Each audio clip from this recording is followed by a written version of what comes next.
guys.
Well, at least that went through. Not like Fridays.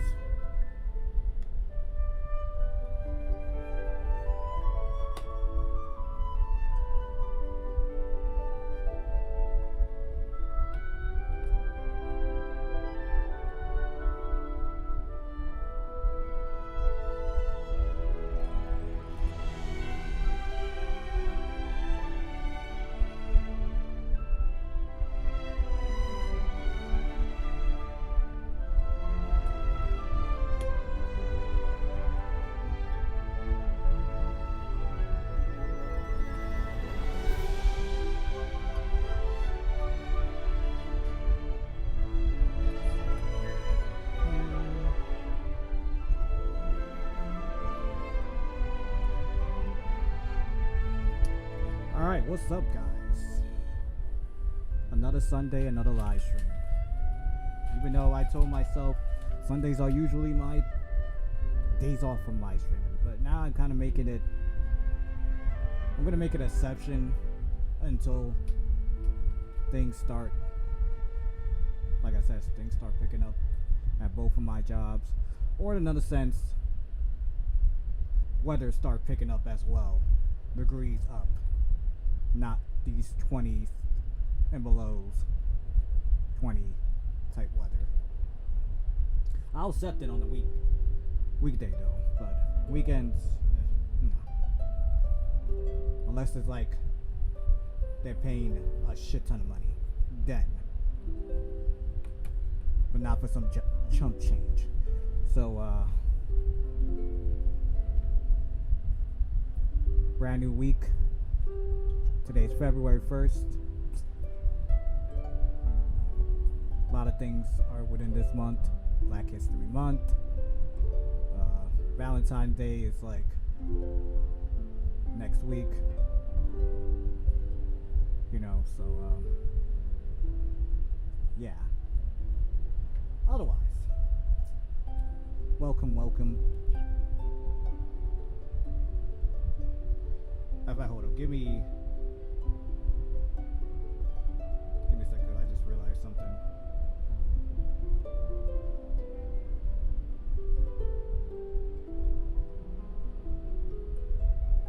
Let me actually charge this phone, if I can find a damn wire.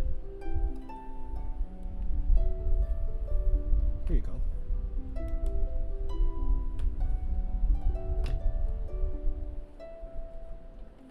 We're gonna check on this one. Really?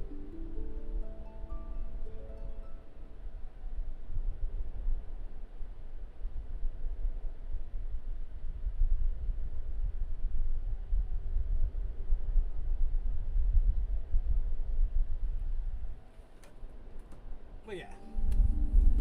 So what's the plan for today in this part I think 127. Yeah, I don't even remember anymore. I think it is 127.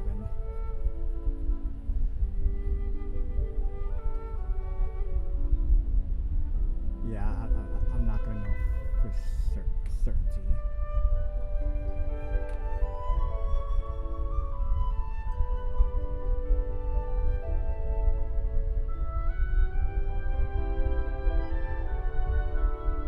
Actually, 128. 128.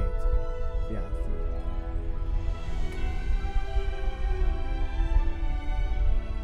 128 live stream. Genshin Impact.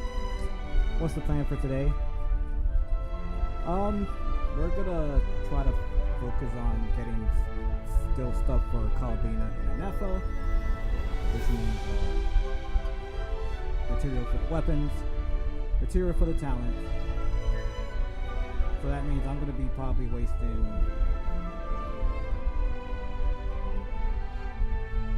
120, 240.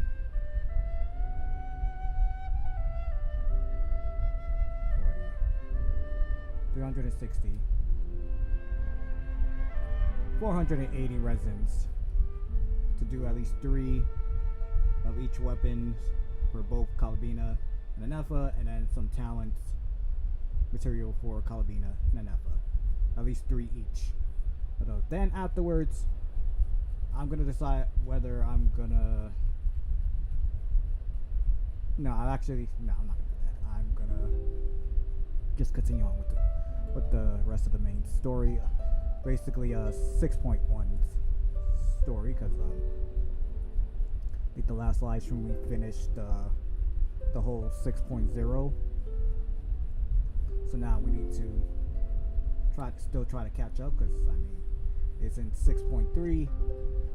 So to get to 6.3 we gotta finish 6.1 and 6.2 main story. So that's basically the plan for today is. Now then, YouTube side, if you're watching this live stream on my YouTube, you already know it's your boy Kimari Geek 1990. If you're watching this live stream on my Twitch, then it's just Kimari04. But in the YouTube side, if you are new to my channel, new to my live stream, or gonna watch it as a video, please hit that subscribe button, hit the notification bell, give this video an awesome thumbs up.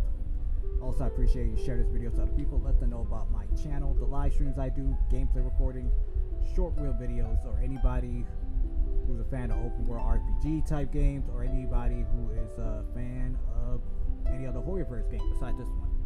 Y'all already know, send them my way. Twitch side, if you're new to my Twitch channel, or new to this Twitch live stream that's going on right now, appreciate you hit that follow button and share my Twitch channel to other people, let them know about the live streams I do there. Now let's turn on this controller.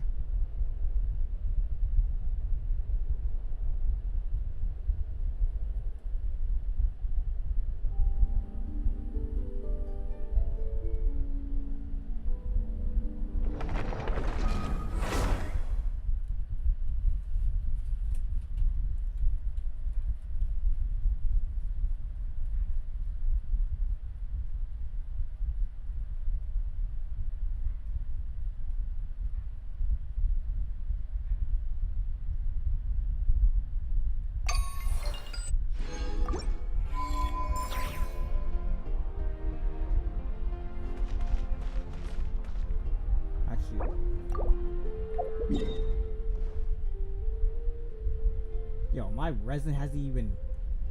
What time did I did this yesterday? That's what I'm kind of curious. How, like, did I did it later than that? Like 4 or something? Like, I mean, I was doing this when, what you call it, the Women's Royal Rumble match was happening, and that happened around 2. That's just weird. I feel like it should have been 100% completed after 2 o'clock, or like 2 something when I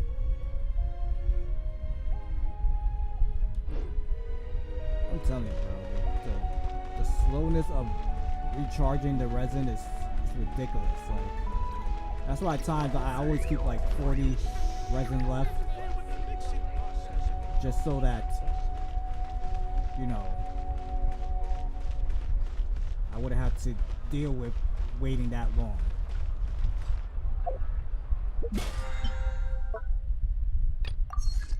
So you know what? I'm just gonna probably focus on the story right now and wait until that's 100% complete. Then I'll focus on grinding for the builds. What sort of color is this? Onion skin?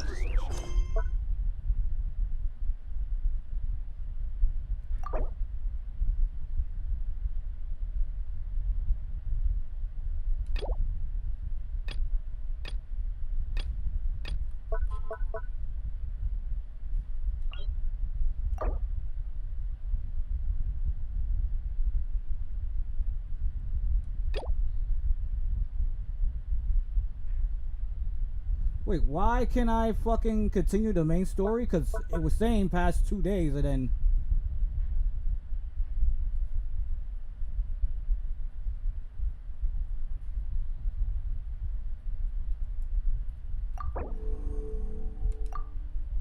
Like, I don't care about whatever this world quest is. Like,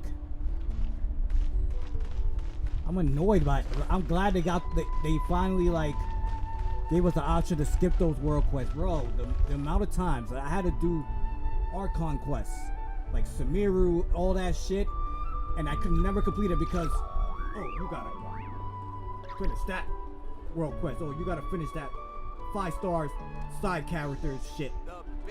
And I'm like, bro, I don't want to do that. I just want to continue the story, and that's it. That's why back then most of the live streams used to last like mad long, to like 6 hours. 5 or 6 hours, and I'm like, bro, like, I can understand if I'm really, if that's because of the actual story itself, that's fine. But if it has nothing to do with like the main story, I shouldn't be have to do those side stuff just to continue on with the main. That's why I'm glad they implemented that part. Otherwise, I would have been fucking upset. Wait, what is that?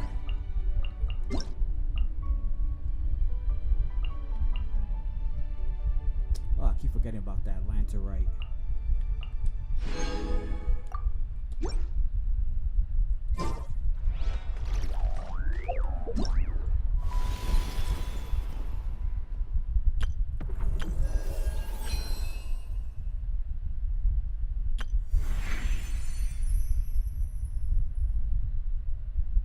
It's 1,600, so if it's supposed to be 5 pieces, tomorrow will be another 300, and then Tuesday you'll have to get 400 just to make it to 1,600, because you can't just keep doing 300, 300, 300. That's just gonna be 15.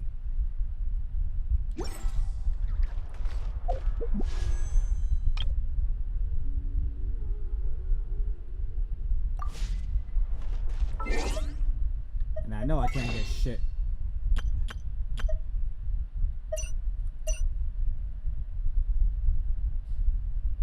Oh, I got 7. That's weird. I didn't know that I had that, but I could take 1. I can only do 2.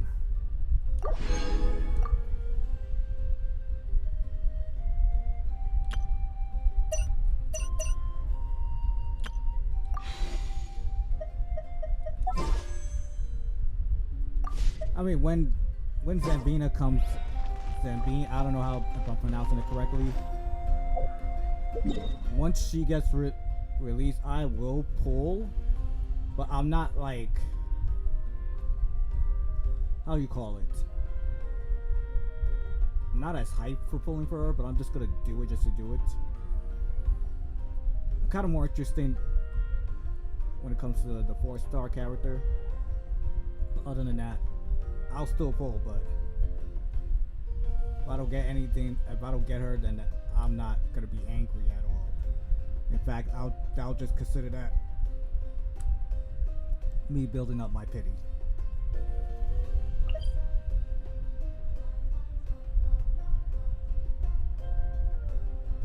I do want to talk to those three that are there. Let's try to talk to those three.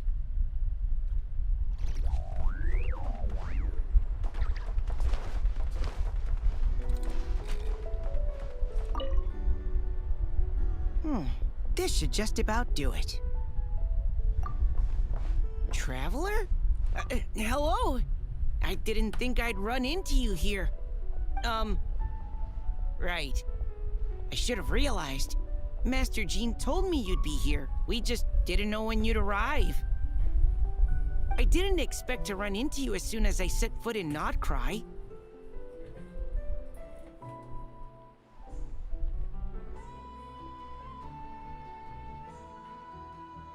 Yes, the Grandmaster sent you a letter, didn't he? He also sent one back to Mondstadt, telling us all about how you were doing. Of course, all the knights back home are still figuring out how to support you. But the Grandmaster wrote that we shouldn't be hasty and that he already had everything in hand.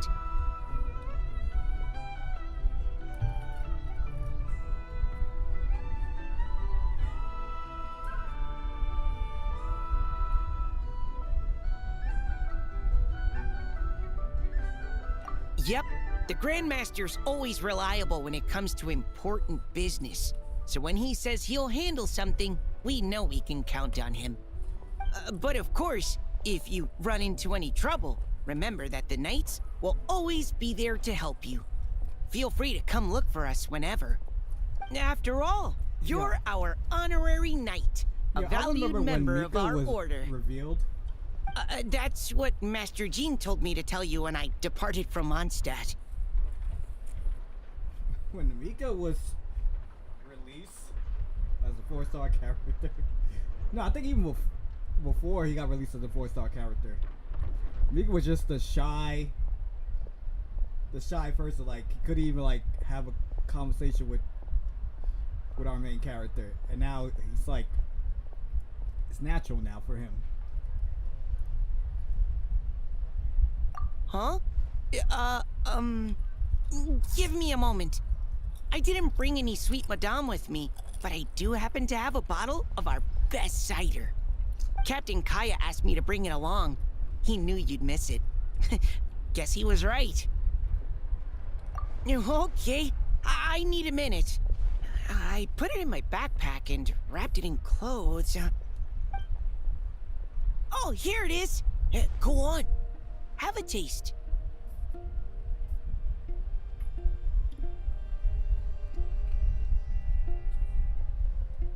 I did, of course. When I was leaving, the Grandmaster specifically asked me to bring some bottles of our very best dandelion wine for him. At first, Master Jean protested that my main objective on this long journey was to deliver letters to Nod-Krai, and she'd rather I not overload my luggage.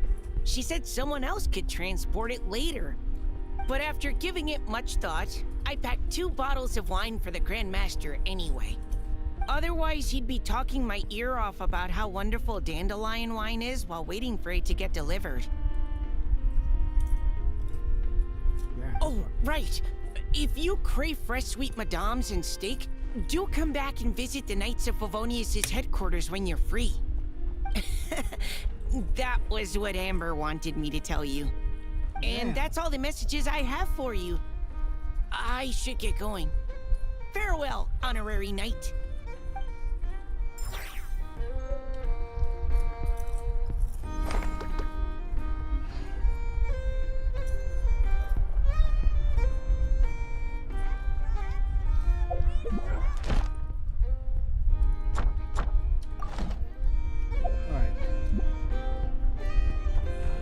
This girl's around, but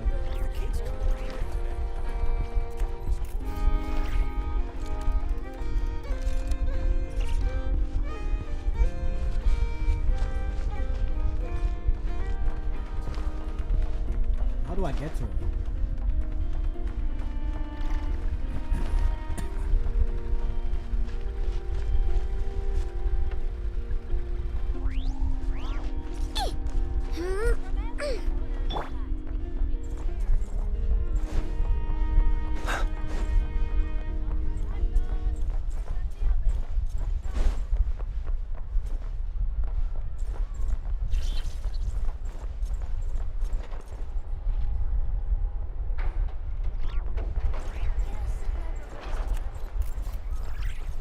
Where is she?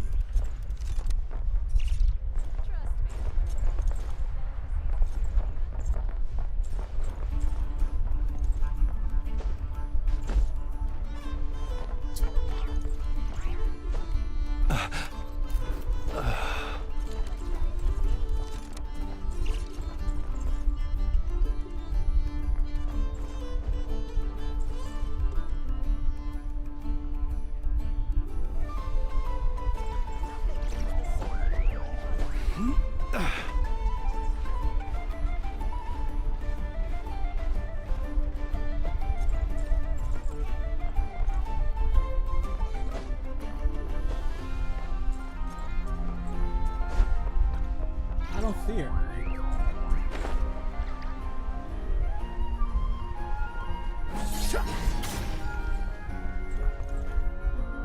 Nothing warms the soul like piping hot food.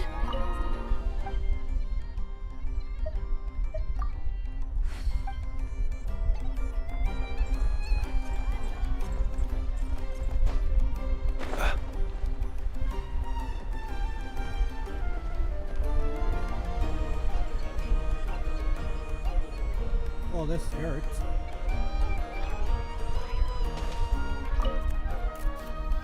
Huh? Isn't it Skirk? Are Paimon's eyes deceiving her? What's Skirk doing here in Nod-Krai? Exactly. And Dory's here too. Well, my.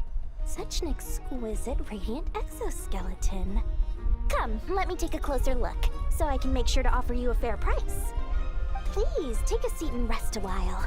If you have anything you'd like to eat or drink, I'd be more than happy to... Let's not waste time. Just tell me how much you're offering. Of course. Just a moment. Remarkable. Not so much as a scratch. Even the very best bounty hunters would struggle to retrieve a radiant exoskeleton of such quality. Skirk! Dory! What are you two doing here? I came to look around Nod-Krai, and thought I'd take the opportunity to make a little mora. What's this? My most valued customer is already acquainted with my most valued customer? Is Paimon hearing things? Or did you just say most valued customer twice? Naturally, my most valued customers are equally valued, so you both receive my most effusive enthusiasm. Please, rest here a moment while I work the price out. You've gotten stronger. It seems you haven't neglected your training since we last met. I see. Nod-Krai is home to many worthy opponents. Should you overcome this trial, your strength will increase further still. So, how have you been, Skirk? When we last saw you, you said fate would decide how we'd meet again. Well, Paimon didn't think it would decide so quickly. Was it quick? It's felt like a very long time to me. My life will experience little change until a true turning point arrives. But as for you, you are at a pivotal point in your journey. Have care. Victory and defeat are seldom long-lived. Excuse me, dear customer. After careful consideration, I'm prepared to offer you 6 million mora for these radiant exoskeletons. I assure you that this is the fairest possible price. While you might be able to sell a single item for 700,000 or so, when it comes to buying in bulk... I'll take half of that in cash. I won't be staying long, so there's no point carrying around more money than I need. As for the other half, give it to these two in the form of food or supplies. You should have plenty of both in your store. Of course. I can see my most valued customers enjoy a very close Here's your mora. Please, do stop by again. I'll be going then. Until next time. Huh? Won't you stay for a chat? Oh, she's gone again. That's just how she is, sweeping in and out like a sudden gust of wind. Hey, that reminds Paimon. You haven't forgotten her somehow? Even though you've done lots of business together before? What's the deal with it? Huh? What do you mean?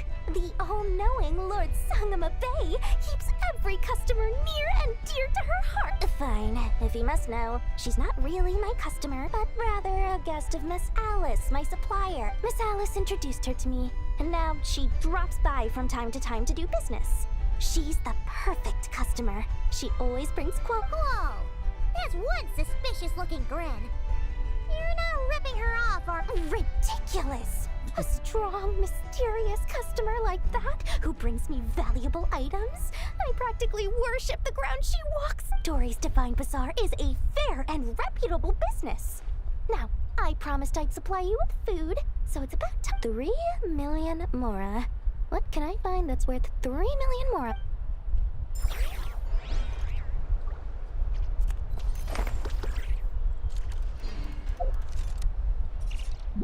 And we still can't find where the hell this chick at.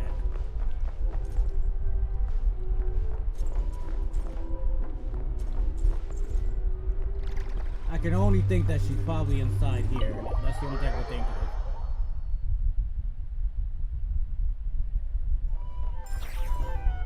Oh, see?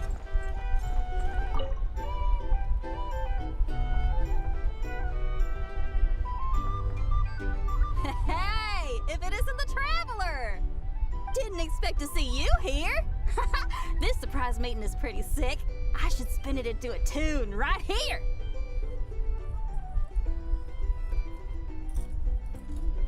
I sure am.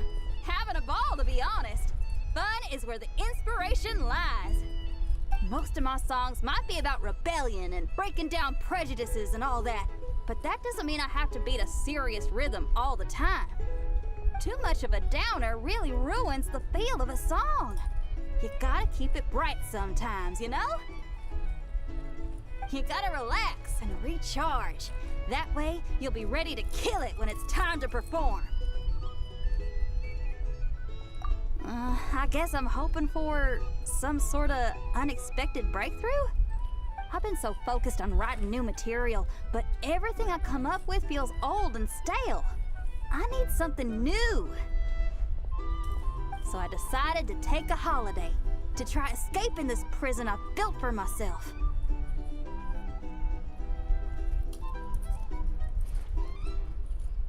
My last stop was Fontaine, where I saw a magazine with some photos of Nod-Krai. It got my creative juices flowing, and I was itching to find out more. Well, after looking into it, it turns out the whole atmosphere and way of thinking out here are like nothing I've encountered before. There's some group called the Frost Moon Scions who lean into some pretty far-out instrumentation. So I was thinking, maybe I could take some inspiration from the local folk scene and incorporate it into my own music.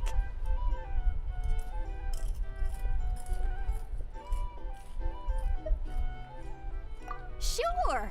I want to try adding a few flutes and keys, plus some of the more out-there melodic phrasing. Obviously, I can't just flip genres completely. Still gotta keep the core lyrical and musical themes intact. Anyway, when I got to Nasha Town, I bumped my guitar case on some corrugated iron, and it made this really funky sound. I got this sudden flash of inspiration. I shouldn't just be looking for new instruments to improve my music. I should be trying to enhance my guitar's timbre too!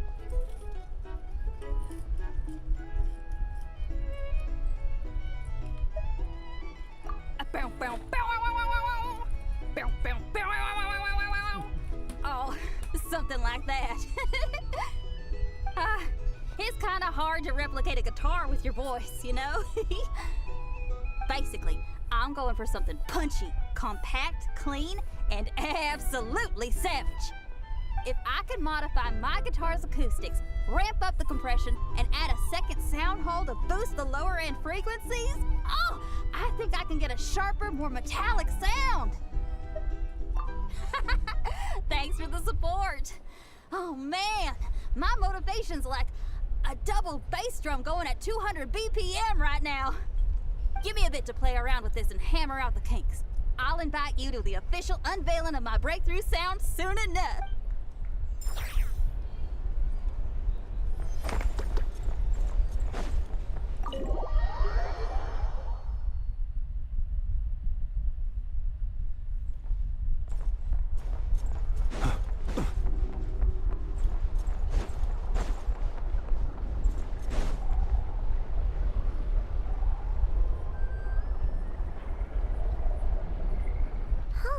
It's been a few days since we said bye to the others in Nasha Town.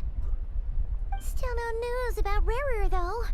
Where could he have slunk off to? If only he was gone for good. But with all the trouble he stirred up before, there's no way we've seen the last of him. Hello! You must be the traveler in Paimon? Mr. Flynn has been looking for you. Unfortunately, there's been a serious wild hunt attack over at the quarry. He thinks it's time to regroup and figure out a plan. A wild hunt? Oh, uh-oh. We better get over there. Come on, let's go!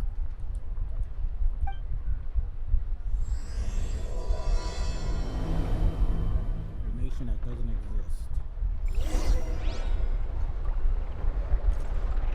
exist. Where's it at?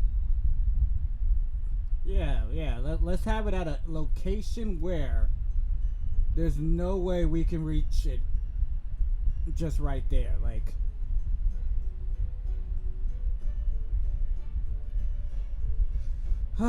Fucking Hoyoverse, I swear.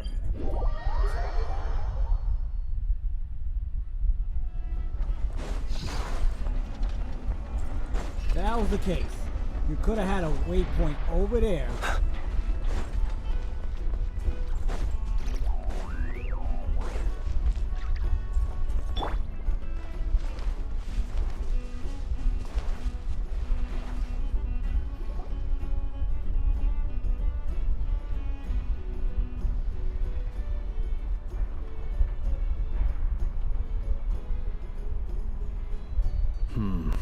I can barely sense any Kuvaki at all. This whole area feels like a soulless husk. Looks like his appetite truly is insatiable. As if the power of that energy cannon wasn't enough. He's not seriously still getting stronger? What's his endgame? Everyone's here already. Hey, we made it. So, what's going on? We've all been on high alert since we split up a few days back, expecting Rarir to strike again. But it's like he just vanished into thin air. No one has seen him nor found any trace of his presence. That is, until this morning, when a ratnik found signs of wild hunt activity while out here on patrol. As you can see, the Crystonite itself is physically intact, but the Kuvaki it contained is all but completely diminished. And we're sure that Rarir did this. Who else? He's the only one who could pull off a stunt like this. Kuvaki loss has reached critical levels. Reikir of Solnari set to maximum threat level. Warning, unless de-escalation measures are taken soon, he will pose a threat beyond our ability to contain. The consequences could be catastrophic. Traveler, do you remember when we encountered Rarir just after regaining his body? There wasn't a shred of sanity left. Nothing but madness and rage. Yeah, didn't he shout out a bunch of names? Then he started raving about how nothing in this world mattered to him. Oh, Paimon gets chills just thinking about it. Oh, but the thought that he's still out there, lurking somewhere in Nod-Krai, waiting for his chance to strike? Oh, even chillier. Last time we fought, we were already at a disadvantage. If he has such overwhelming strength, why would he suddenly go into hiding? Yeah, if I were him and I wanted more Kuvaki, I'd just take it by force. No point staying in the ship unless something went wrong. His whole resurrection thing didn't exactly go smooth. The other thing is, how does someone who's completely lost their mind still have the wherewithal to cover their tracks so perfectly? Beats me. According to certain medical studies, insanity does not always entail a complete loss of rationality. It may be that he is simply living in a world of his own. That actually sounds about right. He was ranting away to himself the whole time, like he had zero interest in talking to us. There are many unanswered questions here. He could be right under our noses, and we'd still be in the dark. Besides his name and title, we know little about him. Certainly nothing about his past, or what he might be hoping to achieve. Exactly. And we wouldn't even know where to begin looking. Even Boss hadn't heard of the Raihir of Solnari before all this. I'd be willing to bet that even if we gathered together every scrap of intel in Nod-Krai, we still wouldn't find more than, like, 3 useful facts about him. So, if we do nothing, he'll just keep getting stronger. And if we want to investigate him, we have no idea where to look. Last time we had Marionette and her big robo-buddy to help us, and we still barely held our ground. If we had to face him alone... Oh, Paimon's head hurts just Fama, thinking... shut up. And... Well, I do have a little hunch about his next move. Given that he attacked the quarry, I'd say it's likely he'll target other places rich in Kuvaki, somewhere like the Eye of Krati, or the Pillar of Embla. One thing's for sure. If we just sit back and let him keep absorbing Kuvaki, we really won't stand a chance against him. A perfectly reasonable hypothesis. However, it is worth noting that these 2 locations are quite far apart. To investigate them both, we'll need to split up. I agree, we should split up. Right now, Rarir's goal seems to be gathering Kuvaki, not fighting us directly. Once we're done, let's regroup on Hisi Island. Wait, why Hisi Island? If I recall correctly, your largest goddess statue was carved from Kuvaki-rich ore, was it not? That's right. Yes, it could well be a potential target of his. I should head back and start evacuating the pilgrim.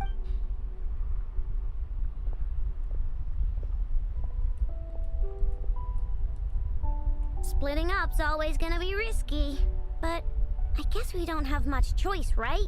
We're in a race against time. And if we do run into Rarir? That's when you follow the 3rd rule of treasure hunting. Run like the wind. Didn't you say the 3rd rule was go with the flow? I don't know. Did I? Anyway, whatever. In this situation, go with the flow means go find backup. Agreed. If anyone finds so much as a trace of Rarir, do not pursue him. Get out of the area and alert the rest of us as soon as possible. We need to put safety first. All right, we'd better get moving. Come on, Ineffa, let's go.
Ad Astra. Thank you for complete.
is happening? The other one's not going.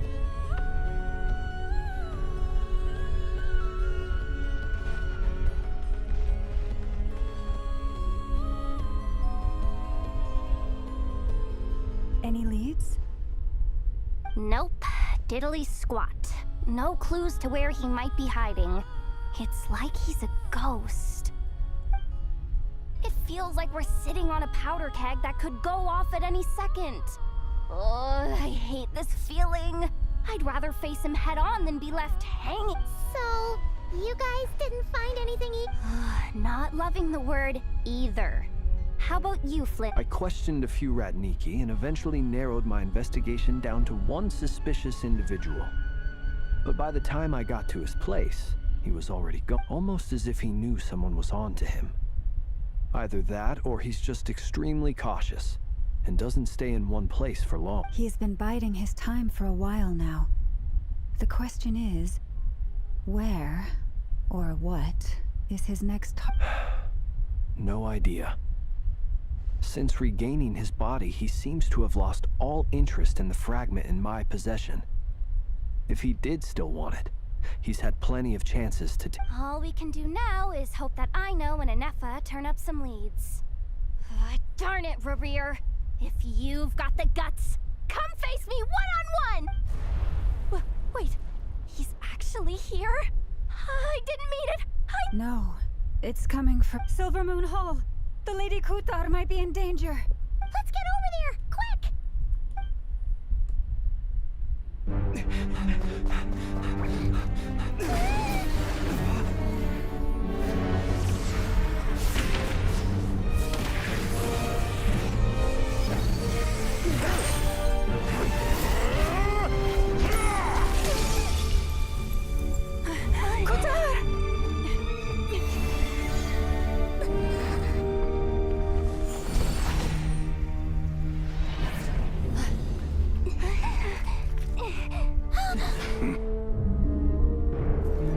Why is he attacking the damselette? What's going on? No time for questions. Stop him!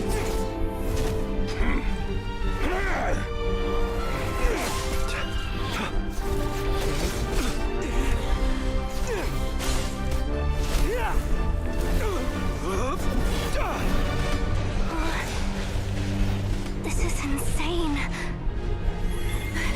Yehuda, get Kutar out of here! On it.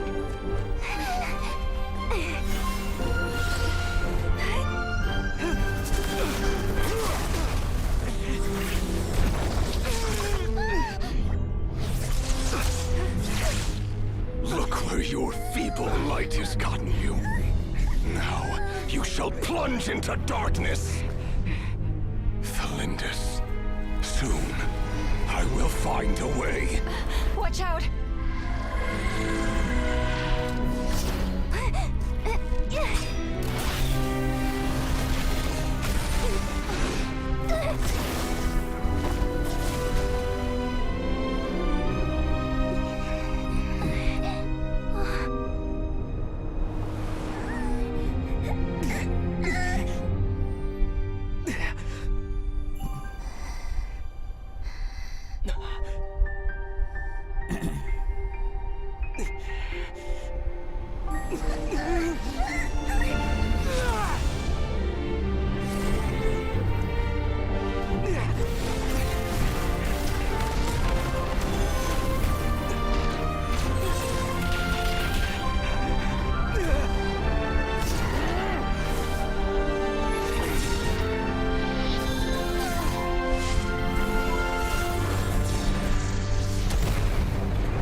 barely made it out of there alive.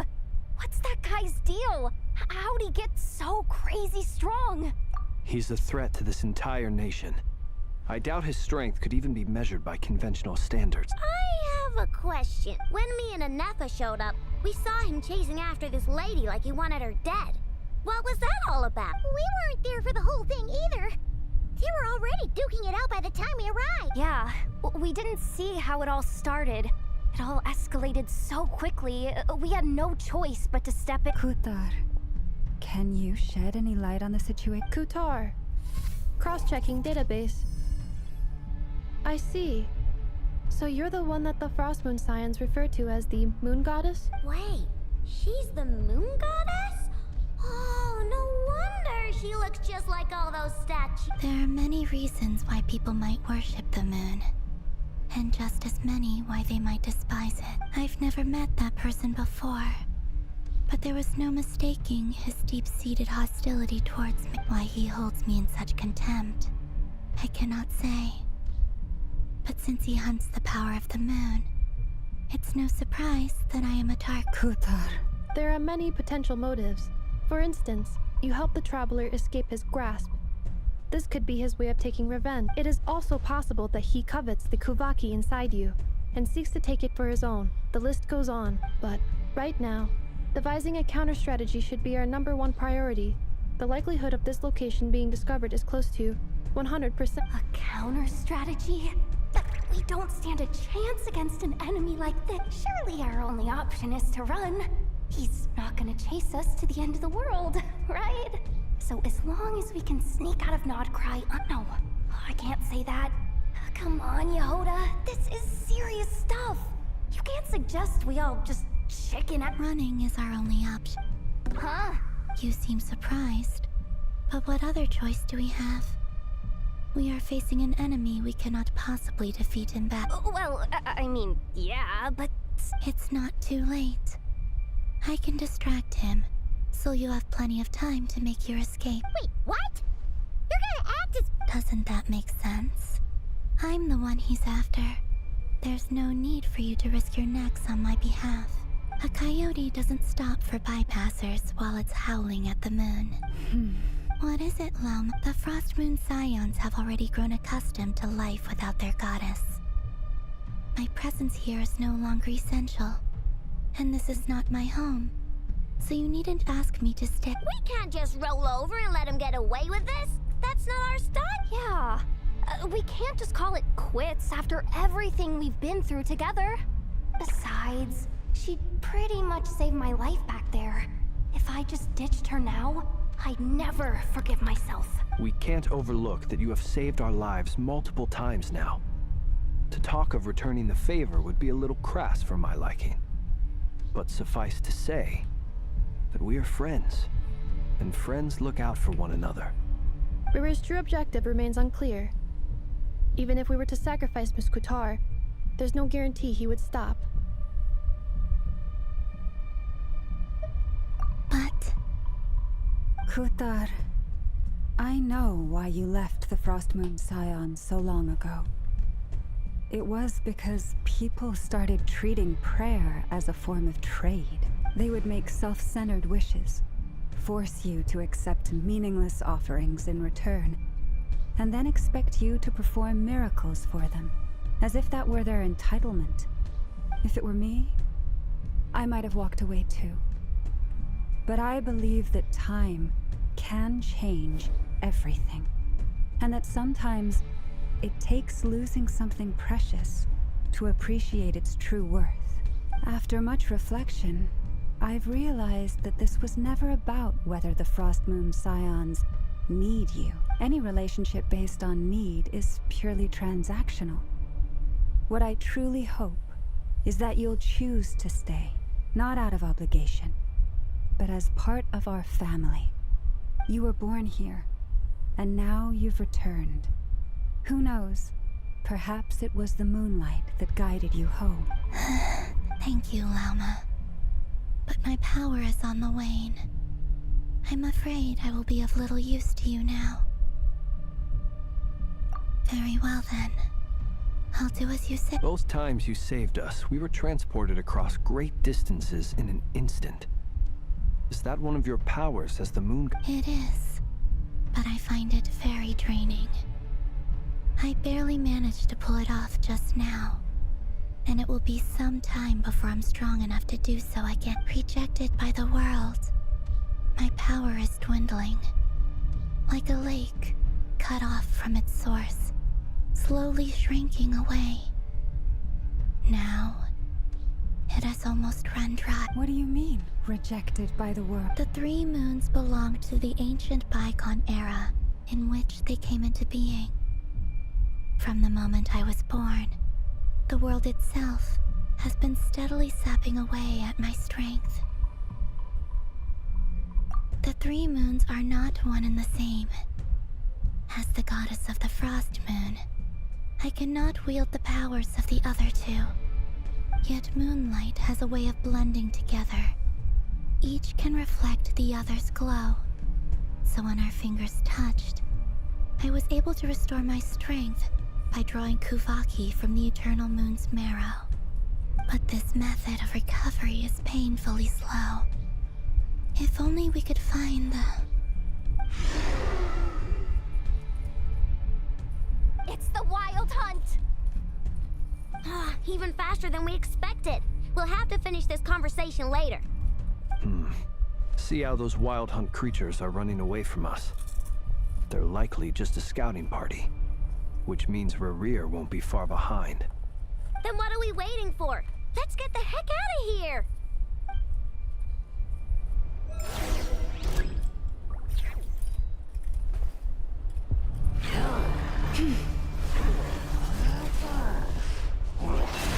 By the Frost Moon of old. Look! The rainbow! Annihilation mode. They just keep coming! This is driving me nuts! Rerir's closing in on us. We need to pick up the pace. There's too many of them! And this time, we can't fall back on Katar's house to escape! If this goes on much longer...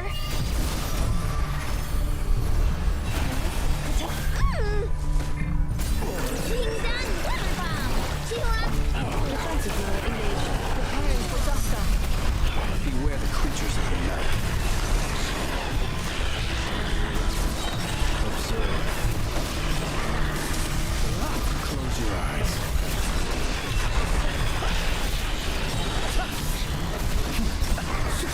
Observe. To dust. For the everlasting forest. Chaos. Look! The rainbow! Annihilation mode. Cleanup sequence initiated. The long sleep beckons. Close your eyes. Observe. Night falls.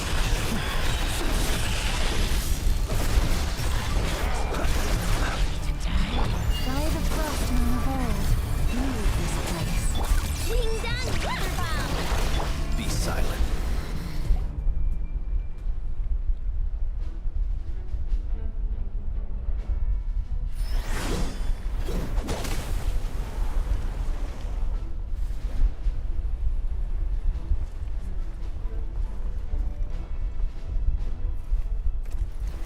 Well, we're finally meeting Master Valker.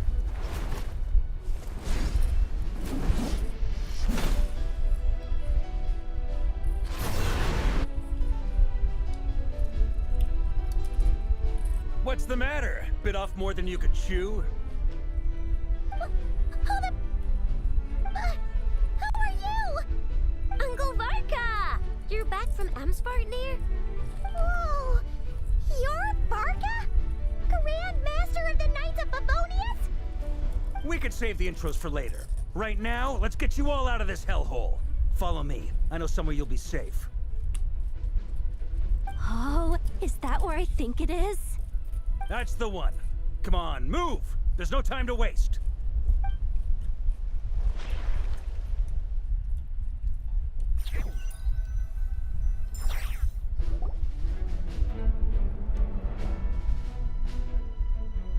Wow! Where are we? This is so well hidden. Well, that goes without saying. This is the Knights of Favonius' meeting place in Nod-Krai, and a contact hub for the Northern Intelligence Network.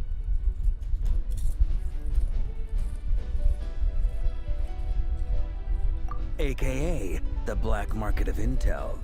No matter what faction you're with, it's the place to buy and sell information. Their headquarters are in Nod-Krai, but they've got contacts in every nation. As an expeditionary force on foreign soil, working with them has offered us the most effective way of getting our hands on reliable local intel. This is where we meet, so naturally, it's secure. Anyway, where were we? Folks from Nod-Krai should be pretty familiar with me by now, but I believe this is the first time we've met. Allow me to introduce myself. I am Varka, Knight of Boreas, and Grand Master of the Knights of Favonius. We've heard all about you. This meeting's been a long time coming. You look way younger than Paimon expected, but you definitely have that Grand Master vibe. Well, I'm no spring chicken. Just not showing my age yet. Definitely feeling some of that back pain today, though. Rushed back from Amsfartnir without a wink of sleep, only to get right into another fight with that freshly revived maniac. Another? You mean you fought him before? Yep. He wasn't nearly as strong back then, but he was still a formidable foe. I brought some of the knights along to give him a little surprise, but he saw us coming from a mile off. My squad took heavy injuries, and I barely made it out alive myself. We knew it might have been our last chance, so we staked everything on it. But still, it wasn't enough to stop him. I tried tracking him down afterwards, but he didn't leave a trace. Even in his unhinged mental state, he's as cautious as any trained operative. So, I decided to come find you. And as luck would have it, turned up to find you being ambushed by the Wild Hunt. The rest, you already know. Is that why he's been frantically absorbing Kuvaki these past few days? Because he sees you as a threat? Maybe I'm part of the equation, but even if I weren't, I'm sure he'd still be gathering power. He's clearly working up towards something. Note to self, Uncle Varka's strength rating officially upgraded. Guess it's my turn to ask questions now. So, what exactly has been happening in Nod-Krai? Why is the Wild Hunt returned in humanoid form? And why is it after you? That's a long story, but I'll try to make it quick.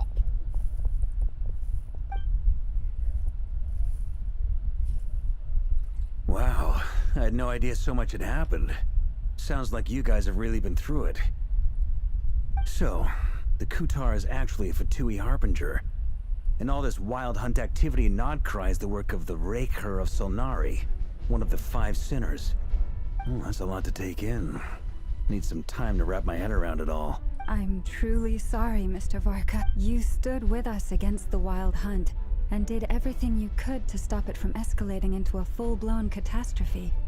And then, the one time you're away, it all comes to a head and all your hard work gets on. You've got nothing to apologize for, Miss Moonchanter. You can plan 100 steps ahead and still slip up. That's just life. No one knows what tomorrow holds. You can't predict which way the wind will blow next. And, to be perfectly honest, I can't say I'm surprised. For all the times we've defeated the Wild Hunt in the past, we've never been able to completely wipe it out. Turns out, we were just delaying the inevitable. But now that a new variable has come into play, fate may well take a different course. A new variable? You mean... Who else? And in a strange way, I think his resurgence might not be an entirely bad thing.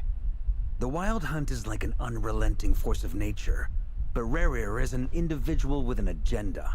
He's gotta have a weak spot That said, while I was explaining everything just now, some of the points that Mr. Flint's added caught my attention. You mean about our mystery ally? That's right. From what you've said, not only did they lead you straight to some key files, they also shielded Hisi Island from a lethal Kuvaki blast. I don't know who or what could pull something like that off. Heck, even Miss Columbina doesn't have a clue. I hadn't heard the story about those files. Would you mind repeating their titles for me? Wild Hunt Phenomena Log, a Nod-Krai and Ratnik's Field Journal, and Kuvaki Survey Log. Oh. No.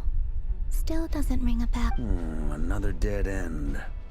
Guess all we can do now is hope that our mystery ally keeps showing up when we most need them. Still, it's safest to assume they won't be intervening again. From here on out, we'll have to resolve this crisis by ourselves. Your intel also explains something else I've been wondering about. The reason I led my team to Amsfarnir was because we'd had reports about a possible source of the Wild Hunt showing up there. But once we looked into it, it turned out to be a red herring. I don't know who was behind it, but clearly, it served his purpose. I doubt it's by chance that he happened to make his comeback while my attention was diverted. And from everything you told me, it sounds like his scheming began well before his return. So maybe luring me away was all a part of his plan. But is it even possible that he orchestrated all of this by himself? The Moon Maiden and the Raker of Solnari, Nod-Krai of all places. The way everything is unfolding, it can't be a coincidence. So, what do we do now? Got any idea? Right now, we've got at least 3 things to consider. Let's go through them one by one. First, we need to figure out how to take down Rerir. If we can't beat him in a straight-up fight, the rest won't even matter. To my knowledge, the bulk of Nod-Krai's fighting force is already gathered here. But even with everyone united, we're still no match for Rerir in his current state, let alone with his power still growing. What if there was a way to tap into a new power of our own? How so? Have you thought of something, Columbina? 3 moons once watched over this world. The Eternal Moon was the largest. The Frost Moon was the brightest. And the Iridescent Moon was the most mysterious. They say that back then, the 3 moon goddesses wielded immense power. Enough to shape the workings of the world itself. I now bear the Frost Moon's power, and the Eternal Moon's marrow resides within the Traveler. Hold on.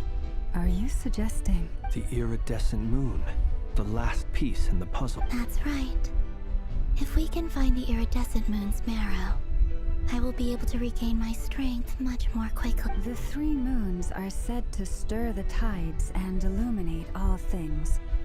Perhaps they hold further secrets beyond our understanding. According to my analysis, the solution is feasible. However, it is subject to one major condition. How do we locate the Iridescent Moon's marrow?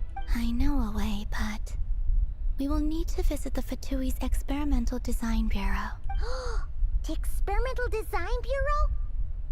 Are you saying we need to involve Marionette? Yes. I must speak with Sandrone. It's a long way from here to the Experimental Design Bureau. There's a high chance you'll be spotted.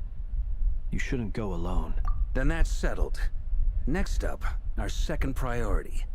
Somehow, we need to figure out Rerir's end goal. As you saw for yourselves, when he was still in his Wild Hunt form, everything he did was for the sake of recovering his body and resurrecting himself. His first act since then, after laying low for a while, was to try and assassinate this young lady. People's obsessions often reveal their greatest vulnerabilities. There must be a reason why he despises the moon so deeply. Perhaps it sheds some light on his title, the Raker of Solnari. The Wild Hunt has plagued Nod-Krai for centuries now. If we want to stop it for good, we have to get to the root cause of what's driving it. It's true.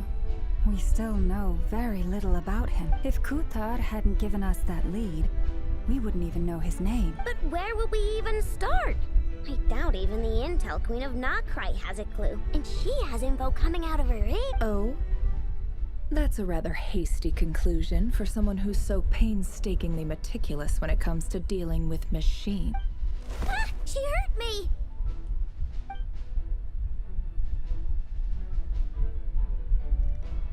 Boss! What are you doing here? I'm now asking myself the same question. I received a letter from a humble knight of Favonius, requesting a meeting to discuss a major business deal. But it looks like this humble knight had something else in mind. Details.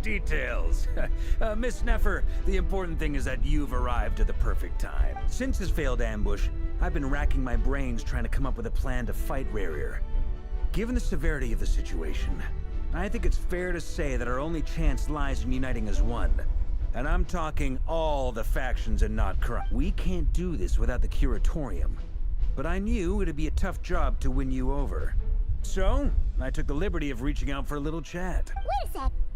How did you even hear about this place? Didn't you say this is meant to be the Knights of Favonius as his meeting spot and a contact hub for the Northern Intelligence Network? And isn't it supposed to be super... You really think he could have gotten settled in Nod-Krai without my help? Besides, I'm the one running this gig. Of course. Allow me to introduce the current head of the Northern Intelligence Network. If it's intel you're after, she's your woman. Pretty much seen and heard it all. Please spare me the flattery. Let's cut to the chase. Seems like you've run into some trouble, huh?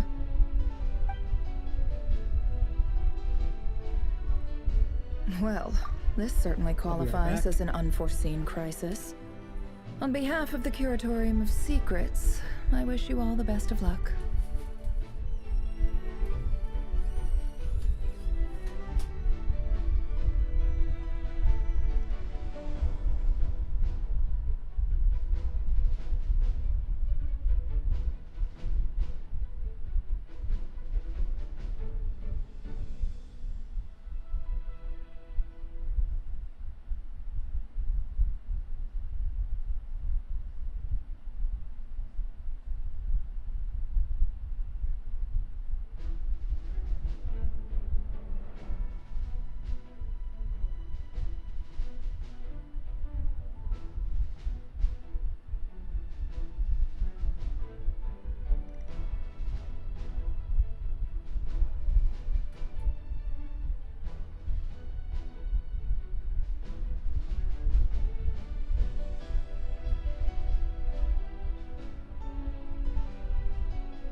So you're just going to sit this one out? Why should I get involved? What could possibly be in it for me? What if we told you we can't do this without you? Oh? Then I'd say you'd better make it worth my while. I don't work for free. I can't put a price on something like this. It's just not in my nature. But then again, you and I have always been polar opposites in this regard. So I can't exactly say I didn't see this coming. If you insist on compensation, I will pay you.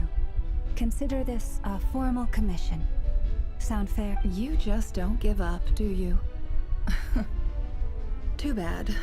I know you well enough to know you can't afford my prices. The riskier the job, the more it'll cost. And a moon chanter's stipend isn't exactly generous. Unless you're planning to start passing the donation box around among the faithful. Boss, just a thought. If they come up short, maybe you can take the difference out of my next few paychecks. Things got really dangerous during the fight with Rerir. If this girl hadn't saved me, I'd be ley line fodder by now. I'd be gone for good, but if there's any way we can make this work, I'd really like to help her. Please? This is why I'm always telling you never accept favors. They are the hardest debts to repay. You have to be careful who you get involved with, or you invite all kinds of misfortune. Very well, Yehoda, I will help. But just this once. Don't count on this happening again. Flynn's. That fragment that Rerir was after. Do you still have it on? Of course. Let me borrow it. I need it to follow up on some leads. Wait, you actually have some Shh. This is top secret information. I get it. We all have things we'd rather keep to ourselves. Plus, I know we can count on you. So we'll leave the intel gathering in your hands. And that brings me to the third and final item. We need to find a way to distract him. We need time to make our move, so someone will have to stall him. I'm in for this part, no matter what. Anyone coming? Count me in too. Come off it, you two. Quit playing hero. I'm way ahead of you here. Nefa did a scan of the Moon Goddess's Kuvaki signature, and we're gonna use it to make some decoys over at the Kramkake craft shop. Anyone who's in? Once they're ready, We'll deploy the decoys across Nod-Krai. So as long as the rest of you keep moving, he won't catch on to your scent and won't be able to track. I like it. Genius idea. No biggie. All right then. We'll split into 3 teams. Once your team has finished their mission, return here and wait for the others.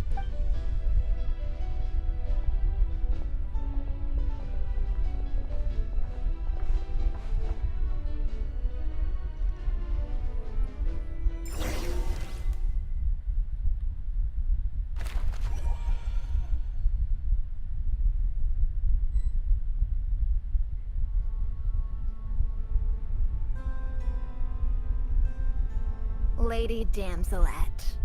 Wait, and you two?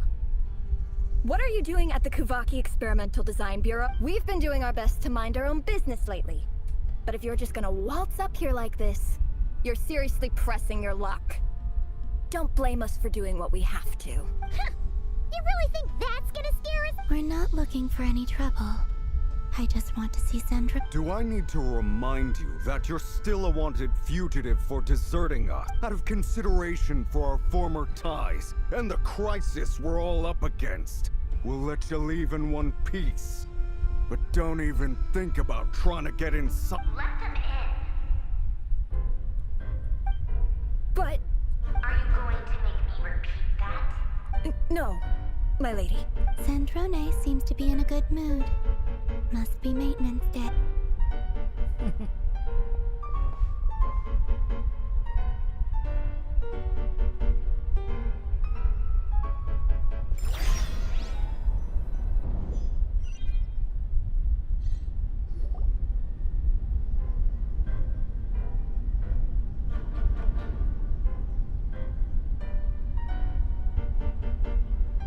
So tell me, to what do I owe the honor this time? Actually, before you answer that, just so we're clear, we're not colleagues anymore, Columbina. I don't owe you anything. I promise it's nothing big. It seems like you've gotten the wrong idea here. The only reason I let you in was because I was bored. It seemed like a way to kill some time and satisfy my own curiosity. Whatever miscalculations I may or may not have made in the past, I haven't lost the plot enough to even consider sticking my neck out for your sake. I'd like to speak with Arlecchino. What? Huh? You mean the knave? I'd like to speak with Arlecchino. Is she in Nod-Krai? No, she's not. Once the work on this facility was completed, she went back with the Rooster and Regrator. The only ones in Nod-Krai are me and... What is it you need to speak to her about? Rerir is hunting me. If I'm going to face him, I must first retrieve the lost moon.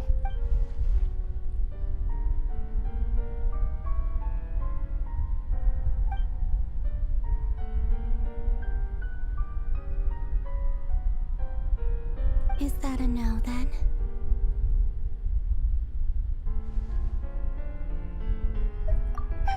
As if I need reminding.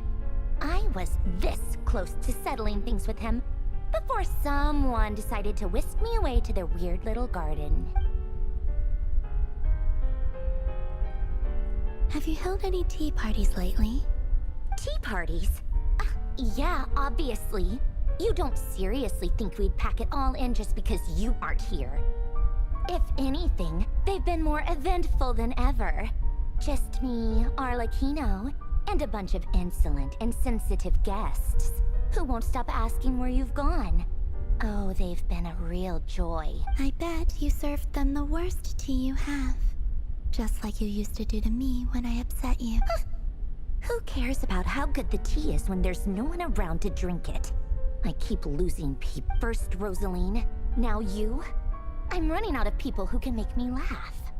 Honestly, what could be more ridiculous than a multi-centenarian goddess who's only ever had the plain herbal tea she received as offerings? You'd always brew a different type of tea for me each time. Was it really just to see how I'd react?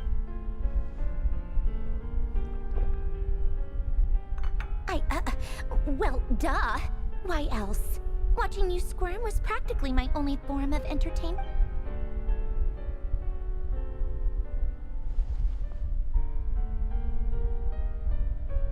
Oh, yeah.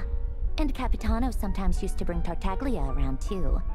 But I guess we won't be seeing him again. Well, I guess we are overdue for a get-together. Polonia! Have Febronia pass a message to Arlecchino for me. It's time for tea. Will suffice. Pass along a message for me, too, if you would.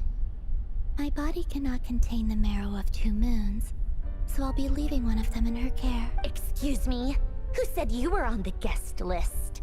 If my tea meant that much to you, maybe quitting the Fatui wasn't your brightest. Back when you were under the Tsaritsa's protection, no one would have dared come at you so openly. But that protection didn't come for free.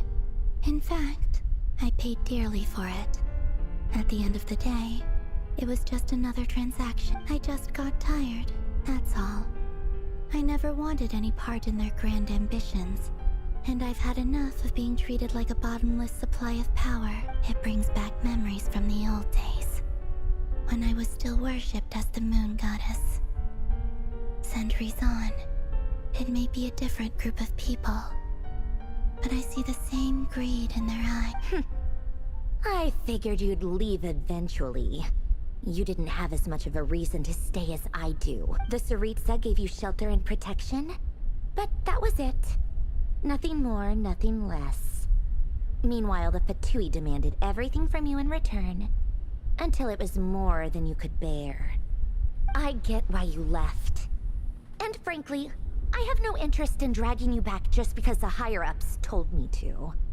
But if you keep hanging around with this riffraff, the next time we cross paths, we might be enemies for real.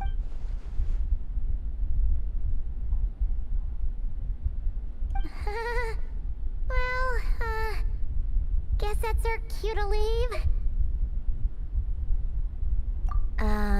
That might be your plan. But it sounds like someone else wants you to stay a little. Huh? See for yourselves.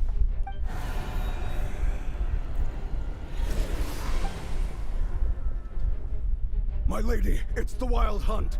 A horde of monsters is headed straight for the Another uninvited guest trying to crash my tea party. Clear the area. I'll handle this. Wait, what? You want us to leave you here by yourself? Huh. You'll be lucky to make it out of this alive. You really think you can afford to worry about... Go on, get out of here.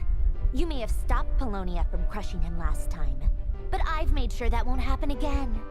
The entire Experimental Design Bureau is rigged for war. Stay and watch if you want, but it'll be at your own risk. You're not flagged as friendlies in a weapons system. Don't tell me what to do! Look, if you're leaving, make it quick. Or you'll just get in my way. There's a secret passage on the 2nd floor. It'll take you right to the plains out back. Stare all you want, Columbina. You're not getting another invitation to my tea party. I know.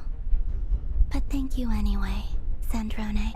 This is exactly why you shouldn't hang around with those people. All their melodrama and sentimental nonsense is rubbing off on you.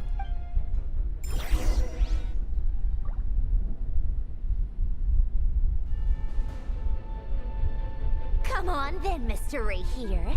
Let's pick up where we left off. It's your Wild Hunt monstrosities versus my beautiful creations. Let's see who comes out on top.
get him!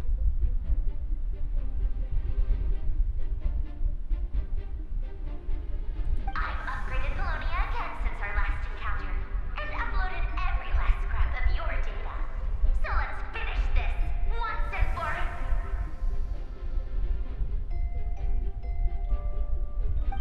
She's not here. Where did she go? Hey! Over here, you big... Curse it. Moon, go. Keep searching. She cannot have gotten far.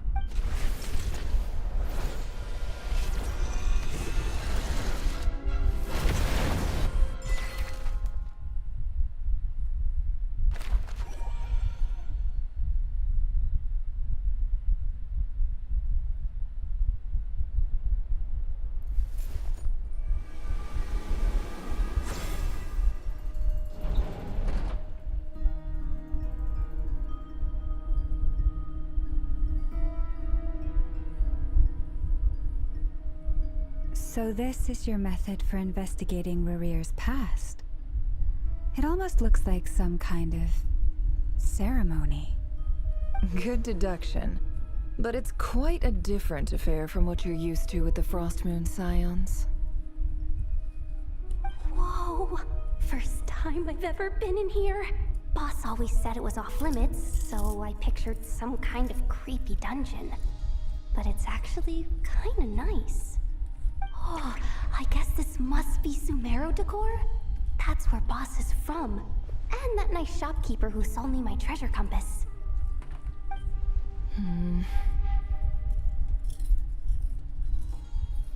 I'm not sure exactly what you've got planned, but it looks like you're all set. When do we begin? Whenever we wish. But for some reason, I've got a feeling this isn't going to end well.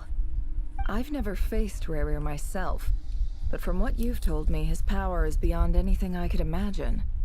I, on the other hand, am just an ordinary businesswoman. Our paths should never have crossed, yet here I am, forced to make an enemy of him. If you ask me, you're about as far from ordinary as it gets. So what are you saying? You're getting cold feet? Once I take a job, there's no backing out. Still, I have to ask myself if the power I'm relying on will even work on an opponent of this caliber. And also how to make sure I come out of this alive if things spiral out of control. Death is the one thing we can take for granted.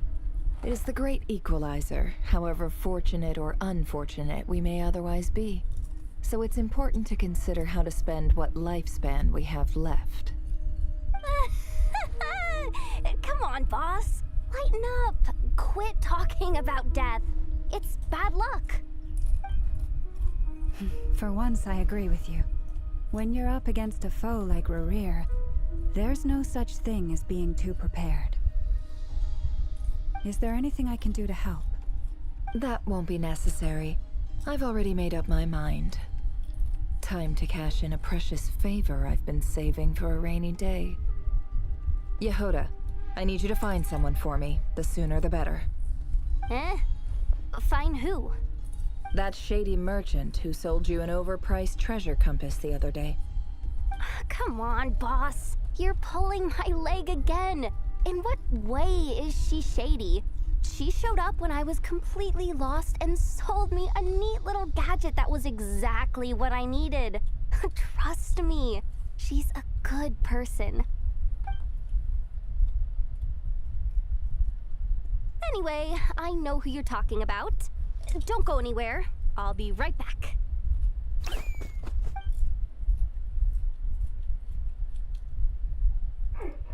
What's happening? I genuinely can't run any further.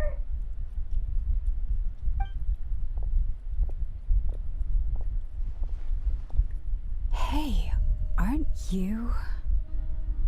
What is it? What's the big rush?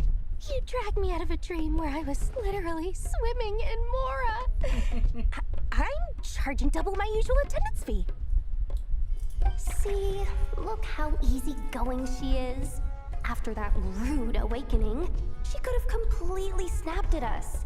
But instead, she kept it together and just asked for an extra fee. Midori Sangama Bay? I never would have pictured you two doing business together. If you want to make it big in Nod-Krai, it's all about connections. Lady Nefer just so happens to have a lot of intel that interests me.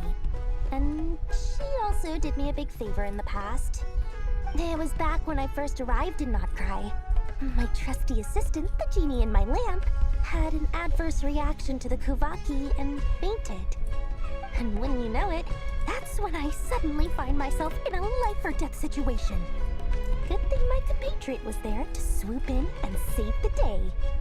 I've been giving her a 30% discount off all of my goods ever since. Now, so that no one here feels left out, I'm willing to extend a 20% discount to fellow friends of Boss Nefer. Plus, any other friends you send my way will enjoy 10% off. What can I say?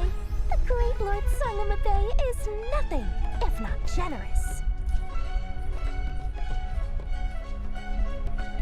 So, let me guess. You've run into some trouble? I've got everything you could possibly need. And the more you buy, the more you'll save. You guessed correctly. What have you got in the way of survival gear? The one type of gear I've never been short on. What are you looking for? A jetpack fresh from the Academia's labs? An ancient suit of armor dredged up from the bottom of the sea? At the very least, I need to know what kind of opponent you're dealing with here. If even you're worried about staying alive, it must be pretty serious. What if I told you it's someone with the power to bring a nation to its knees? Is that so? Then we really are talking top-shelf treasures. I don't have anything like that in stock right now. I'll have to ask my supplier. Your supplier? A powerful woman, make no mistake. I can't reveal her identity, but luckily for you, I hear she's planning to visit Nod-Krai in the near future. If you're willing to wait, I can ask her when she's here. Can't say exactly how long that'll be, though. Then, let me put it another way. What would you do if you encountered an enemy like that? Roll over and serve yourself up on a silver platter? Of course not! I have a handy little trinket from one of my generous suppliers, which... Hold on. What exactly are you getting at? No! This is for my personal use only! Let's just say I'm borrowing it, all right? Just for insurance purposes. You'll get it back later. Favors are the worst kind of debt to owe, and now you've got a chance to repay one. A win-win situation, don't you think? Fine. You can borrow it for 5 days. No, make that 3. And for every extra hour after that, I'm charging you 1,000,000 mora. Deal? Deal.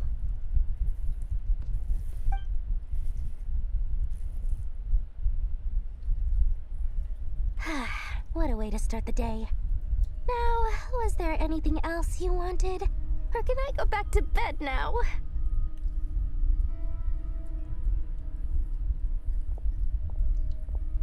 That will be all. Take care now. Don't trip up on your way back, friend. See you later! You're my favorite shopkeeper.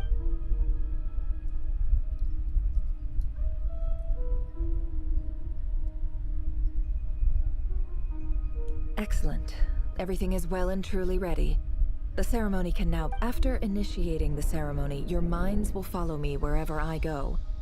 You will see many strange things in your mind's eye, so remember, don't be frightened, and don't make a sound.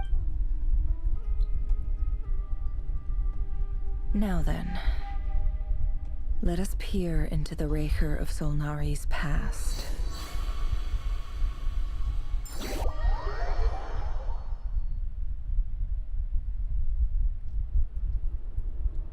I made it.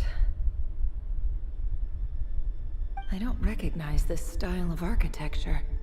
Must be Conrian. Simple furnishings, table and chairs. It's a more ordinary house than I might have expected. Looks like the fearsome Raker of Solnari came from surprisingly humble beginnings. Unless this passed for luxury in Conria. Unlikely. It was said to be a very prosperous nation in its heyday. Anyway, I'll keep Yeah,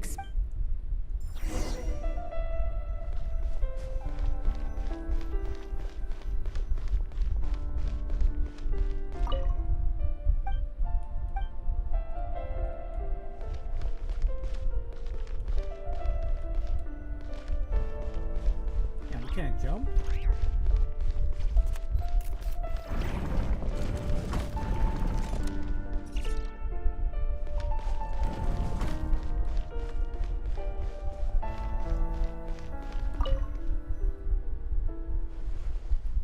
Hi, River. Since you're working extra hours tonight, I thought I'd keep myself busy by checking out that new kebab shop. I've heard good things about their menu. I'll test it out, and if it's as good as everyone's saying, let's go back together sometime. P.S. New stash from the Universitas Magistrorum. I brought some goodies home. A few teacups and a pin rack. Hope you like them. They didn't sign their name, but they must have been close. Sounds like they were living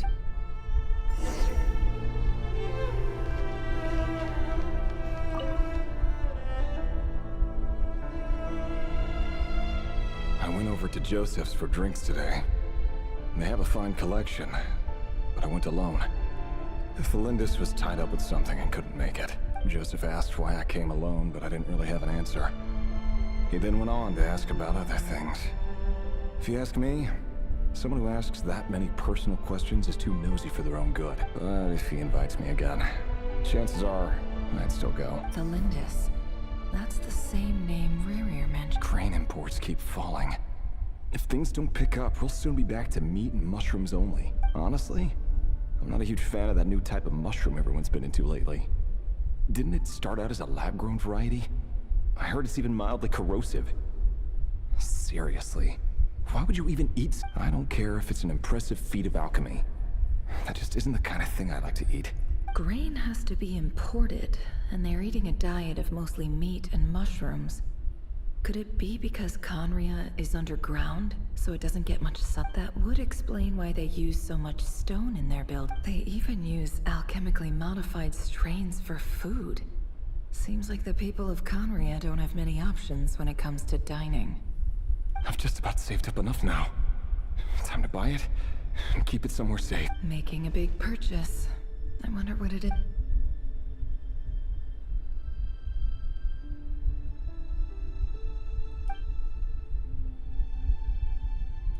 He really is a professional. No wonder he's so good at covering his tracks. Despite what he's become, it seems like he's retained certain habits, at least in this regard.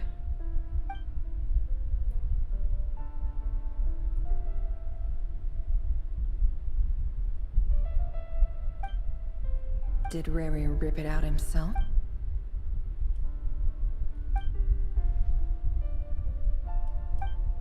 Before I met you, I was convinced that my heart was nothing more than a stagnant pool, the burial place of a fallen moon.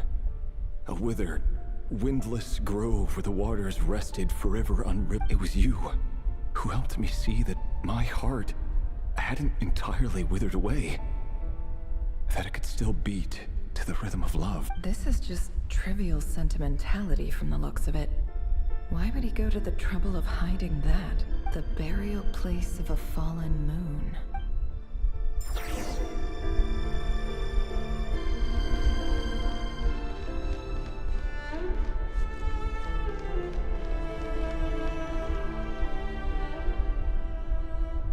Rerir, over here. Dane! Oh, and, Vedelson here? What a surprise to see you here. Hello there, Rerir. You need not address me so formally outside of court. He doesn't get that much free time, so I invited him over for a drink. Even the court prophet deserves a break every now and then. Well, I'm flattered. So, what are we discussing today? Hey, don't look at me. As far as I see it, we don't need an excuse to have a few drinks. Come on, don't give us that. Didn't you say you were about to pop the big question? How's that coming? Who'd have thought the Great Twilight Sword was an even greater god? I just didn't expect you to be the first one to settle down and get married, that's all. Yeah. If you told me that a few years ago, I wouldn't have believed you either. So, are you planning to come clean about your job then? I'm guessing you still haven't told her. Sure, I'll have to tell her at some point. But I'll need to pick the right time and place. To be honest, I have no idea how she'll take it. Come on, stop being such a pessimist. For all you know, she could be thrilled. I bet she'll be much more impressed by your actual job than the one she thinks you're doing, a member of the King's Guard. Quite the cover story. Does the king himself even know? Of course he does. Anyway, enough about me. How have you been? Me? Same old, nothing much to... Huh? What's up, Ved? It's nothing. Vedifulnir, Dainslif's elder brother. Renowned throughout the court of Conria as the Visionary, and said to possess a wisdom far beyond the reach of any ordinary man. And yet, despite the gulf between us, he seems to have something to say about me. Does he even know me? Does he see me as a friend of his brother, or just another of the Vinster King's blade? Why did he react so strongly? Was it really to do with what we were talking about? Brown, curly hair and brooding blue eyes. So this is what Rerir looked like back in the day. Perfectly normal. No different from anyone else. As frightening as this monster is in the present, there's something even more unsettling about seeing the human he used to be.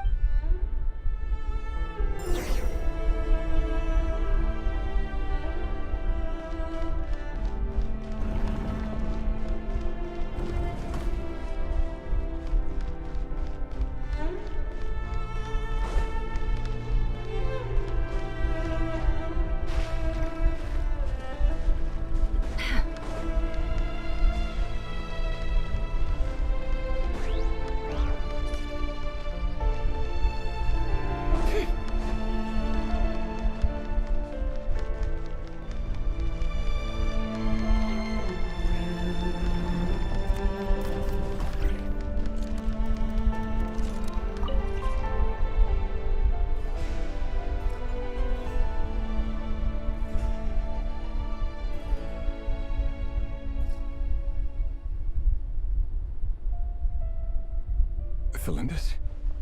You're back early? Our equipment's being serviced today, so I got off earlier than usual. How's your day been? Aw, why the long face? Is something the matter? Has your boss been giving you a hard time again? Went for a drink with Dane and the others after work. Isn't that a good thing?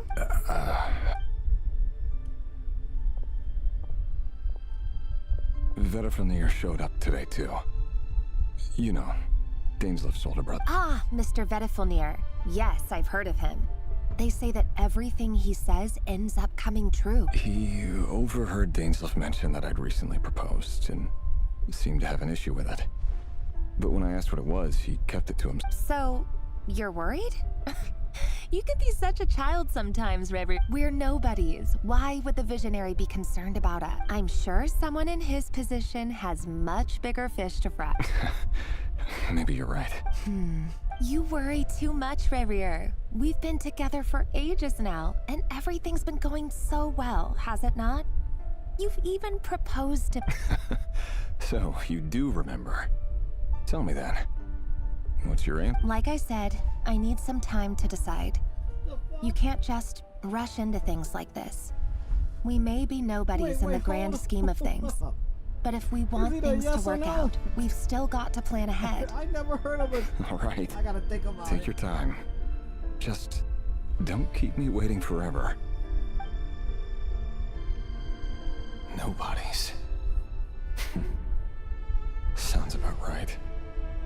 In the eyes of people like Vedifulnir and Dainslif, what do we matter? Can someone whose gaze is so fixed on a far-flung future even see the present clearly?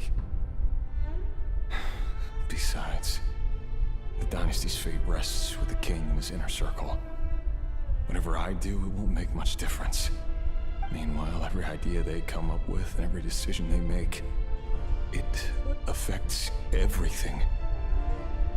These days, the king is lost in his research, and the purge of the Crimson Moon bloodline grows ever more intense. The opposition tried to speak out, but nothing came of it. And I'm under no illusions as to why. Because we eliminated them and got rid of their bodies. A man can have 1,000 reasons to carry a sword, but there are few good excuses to use it. Yet the king has never even considered a gentler approach, and he never will. What becomes of someone who kills on another's behalf? Can he ever find true peace?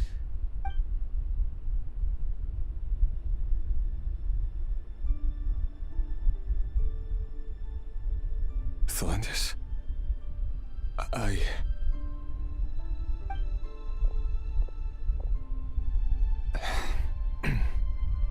It's nothing. You were right. Fate has never smiled upon nobodies like us. But by the same token, it's unlikely to bear a grudge against us either. There's no reason we can't keep living happily together, cherishing the simple joys of each day as they come. See? You just need to stay positive, Revere. I can feel your warmth, your breath. You're right there, right by my side. Just seeing you makes me happy in a way I can't explain. And that's something that no one could ever take away from me. So smile, my love. Let go of that frown. You're right, Thelindis. I've just been overthinking things. That's better. Getting caught up about things like this will only ruin our evening. Speaking of which, all set for the ball tonight? I need to go get ready. You go ahead. I just have a few things to take care of, then I'll come join you. Even busier than the big shots, huh? Fine, I'll go get started. But don't be late. If you keep me waiting too long, I won't be a happy bunny. Relax. I'll be there. Seriously, though, you drive a hard bargain. You're really gonna leave my proposal hanging and still expect me to take you to the ball? Well, that goes without saying. I already told everyone I'd be coming with a dance partner. Besides, they're two completely different things. Let's take it one thing at a time. All right. White outfitted it. It seems like Rerir was deliberately hiding his ties to the intelligence services by giving the impression that he was just an ordinary member of the Finster King's Guard. He clearly doesn't want his would-be fiancée to know about his other life. Then again, that's hardly surprising. People in the intelligence trade rarely do. Who'd have thought we were in the same line of work? Let's dig a little deeper.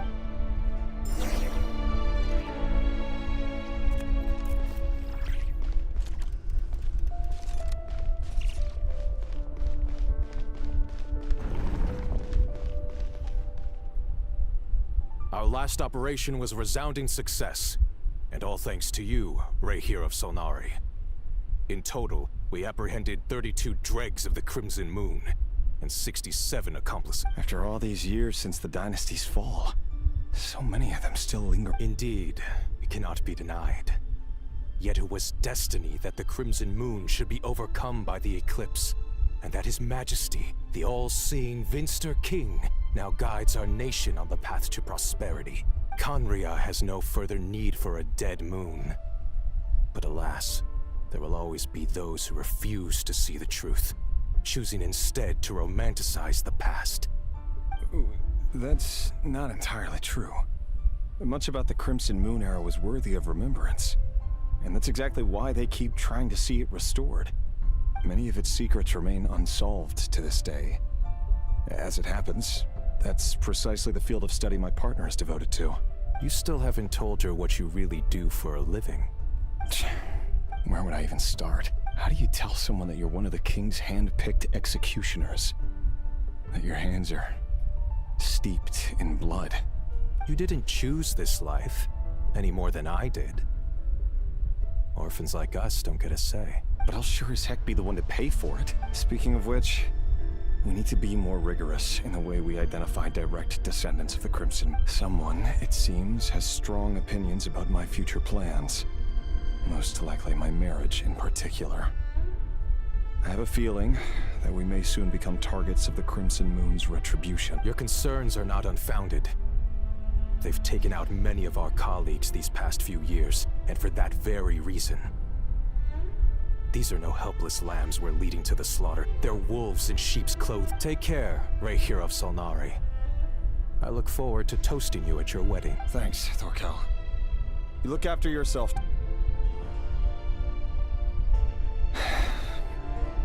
Thelindis, I never wanted to keep this from you. You're the last person I would ever want to lie to. But that's exactly why I can't tell you everything. There are things you shouldn't know. Things you cannot know. The moonlit dynasties are a thing of the past. Yet even now, with the sun shining high in the sky, there are those who would call forth a dead moon's ghost. Could that be why Vedalfnir held back? Or was it because of some court secret he's not at liberty to share? I have to get a clear answer from him. No matter what happens, I will protect Thelindis. Rarir seems to be very concerned by Vedalfnir's reaction. Vedalfnir and Dainsleif, the Visionary and Twilight Sword. So that's what they were really. I've investigated this whole area now. There doesn't seem to be any other memories here. Should I try somewhere else? Wait a second. What's this black smoke?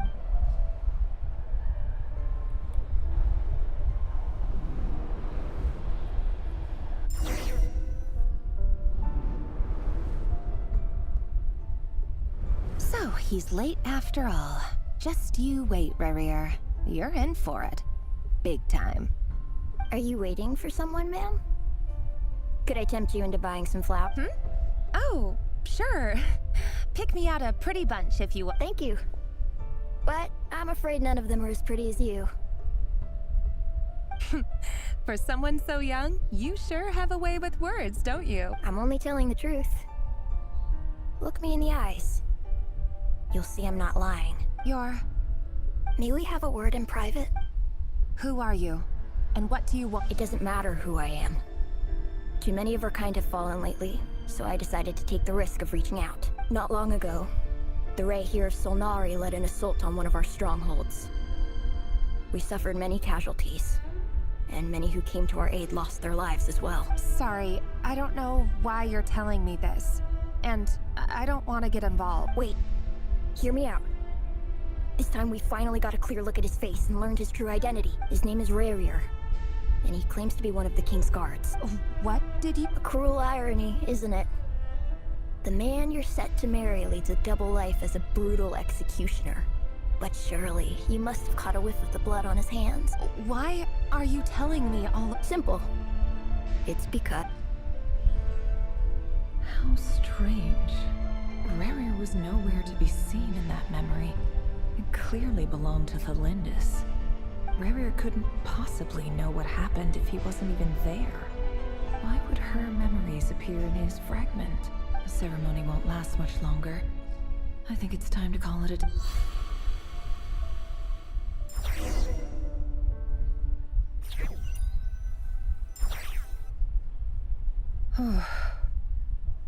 So that was your doing? Did you just pull us inside Rarir's fragment to spy directly on his memory? Any more questions, and I'll have to start charging. I had no idea you could do that, boss! Seriously, that was amazing! We're not worthy. We're not worthy! I gotta admit, though, I'm itching to see what happens next. Feels like we barely scratched the surface. I'm just as curious as you are, but the ceremony only allows for limited time inside. That's all we can see for now. Luckily, we managed to learn quite a lot. So far, so good. I just hope the others are doing okay too. Especially the group with the Traveler. Their mission is a risky one. If you're worried about them, go see how they're doing. If I know boss, she's gonna need some time to write up all the details and make sure it's all coherent. I'll stay behind to lend a hand, but feel free to head back and meet up with the others.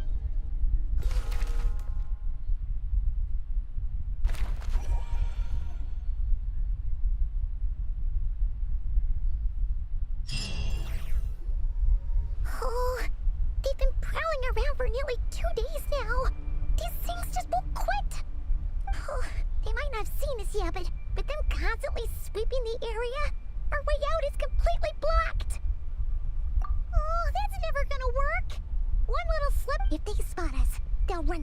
back to Rear. And once he knows we're here, it won't be long before he's breathing down our necks again. Ugh, guess you're right.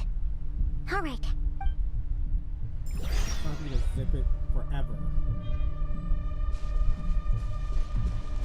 Hide! We almost got spotted!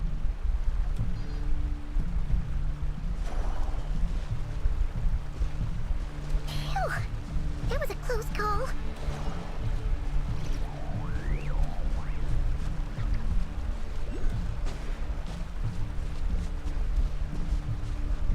Watch out! They're coming this way!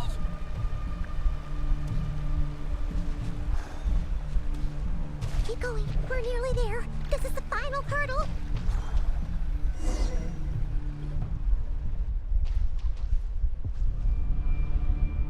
Oh, there's no end to these things.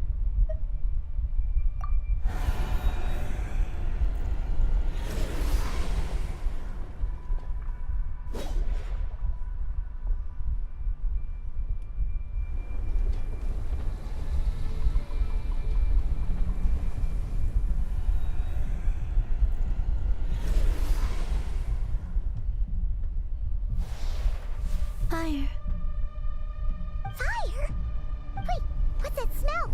Oh no, there's a fire!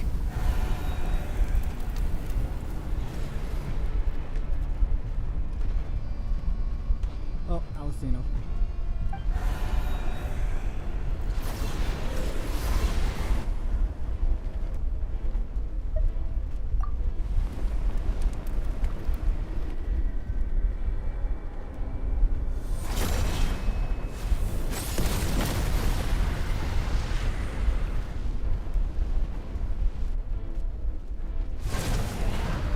Sandrone was right. You look weak, Columbina. The old you would never have let such lowly creatures bar your way. Word has it that you did something for the Tsaritsa, and that's why you've lost most of your power. Freedom comes at a heavy price, doesn't it? It's Arlecchino! You came! Hello again, Columbina. And greetings, guests of the House of the Hearth. It's been a while, Arlecchino.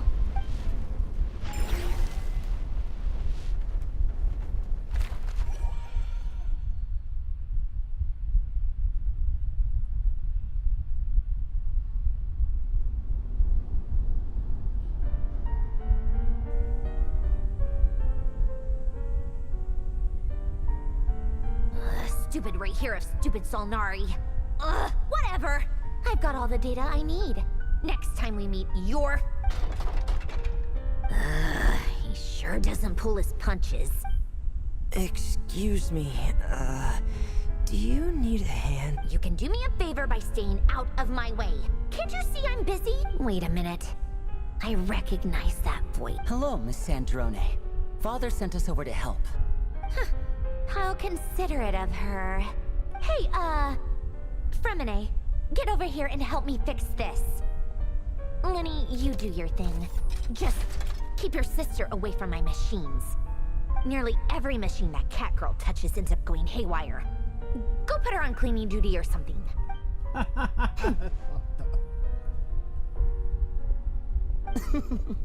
Then let's start downstairs. Fremine, we'll leave this place to you. You've got it. Wait a second. Pretty sure there's still some tea in the cupboard. If you want some, you'll have to make it yourselves.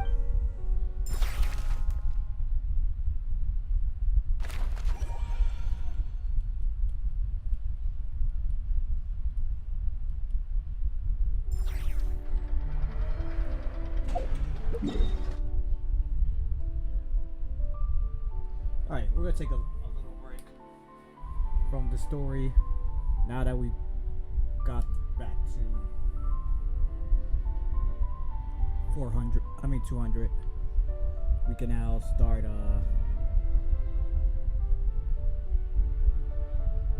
farming.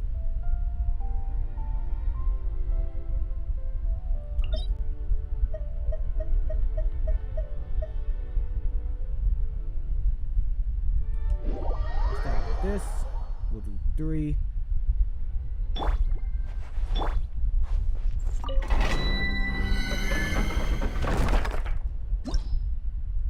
try to see if there's any matches.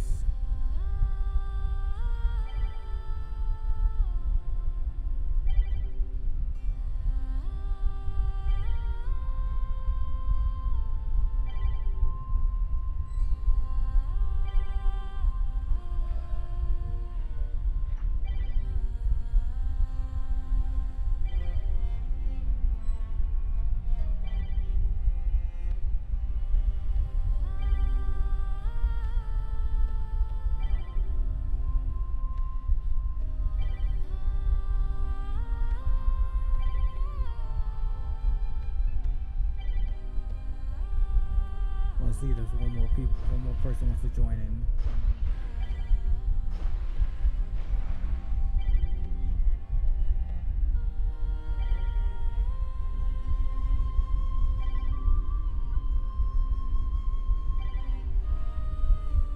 Okay, we'll just.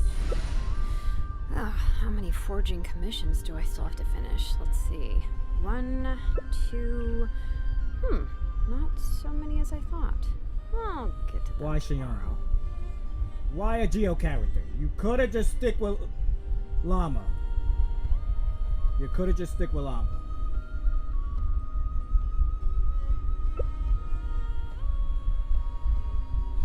Whatever.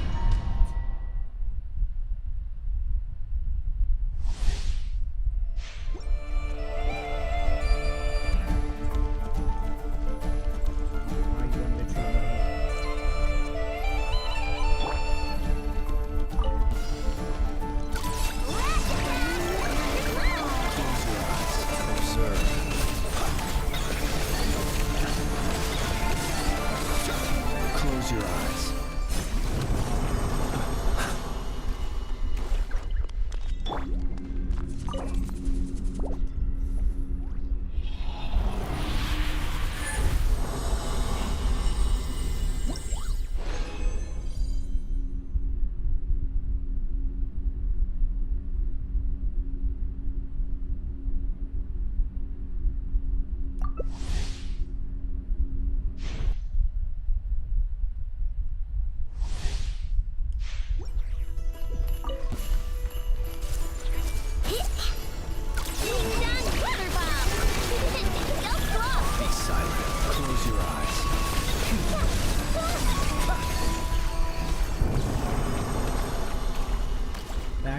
I feel kind of bad just starting that fight without waiting to see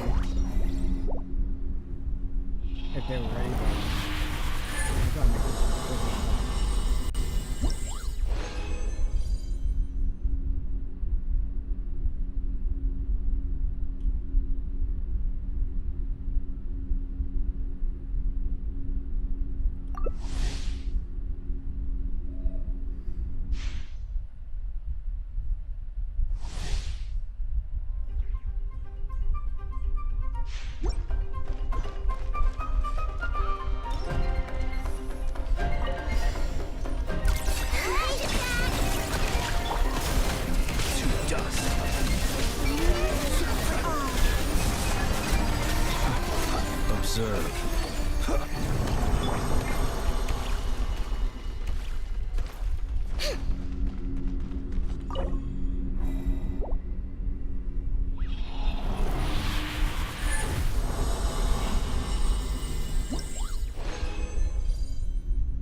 thank you, no problem.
Be sanctified.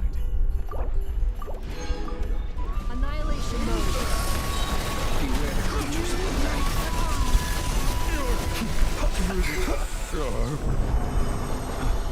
Accelerating.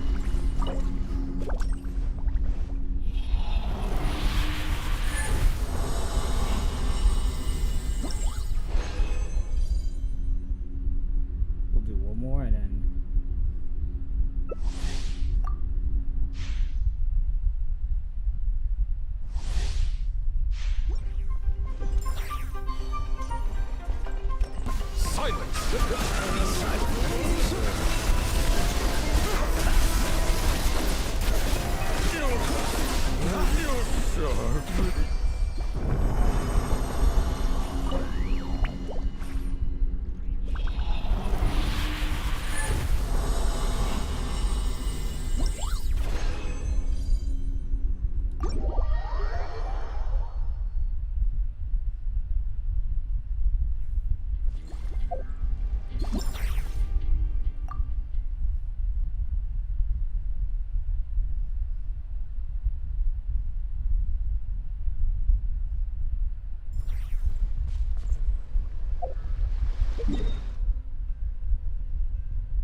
suit.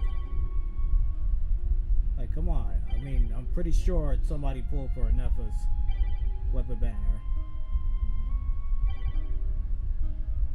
But no, everybody just want to focus on Calabina.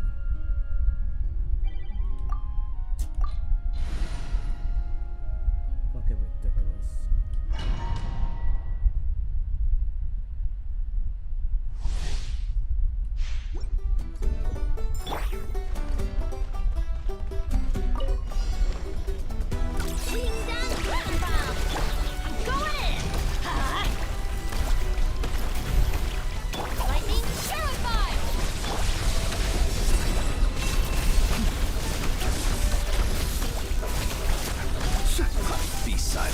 to dust.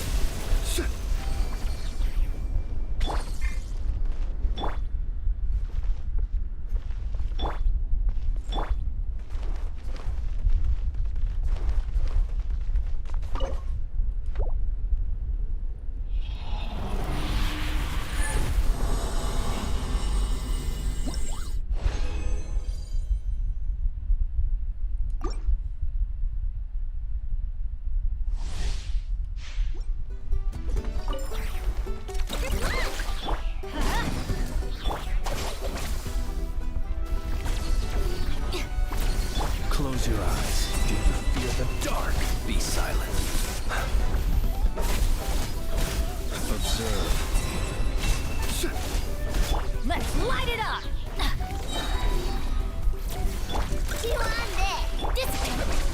Be silent. Close your eyes. Do you fear the dark? Be silent.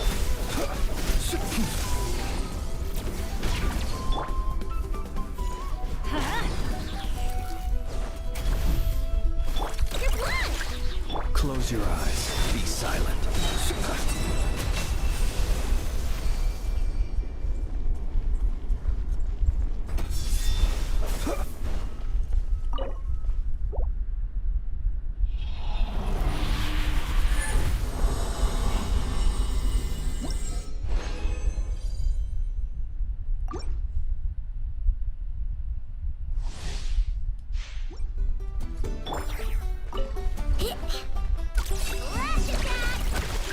Teamwork is dreamwork! I'll settle this. Stand with me. Observe.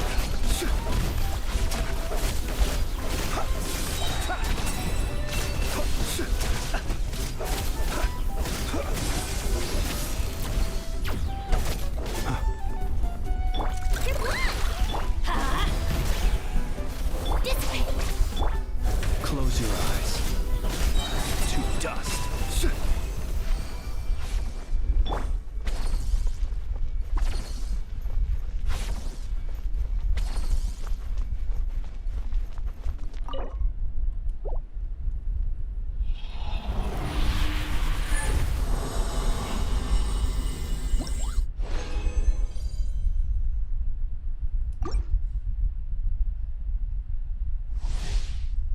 Oh shit. That was be the last one. Now I just gotta go out there.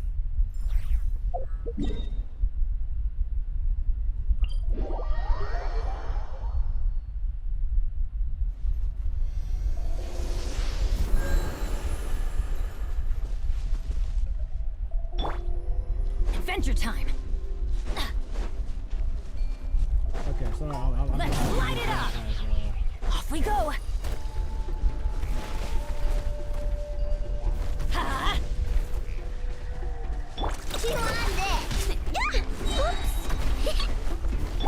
Our bond is strong! Observe. Close your eyes.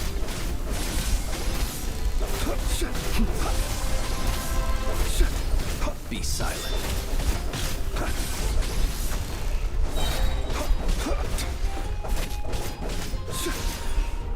Observe. Close your eyes.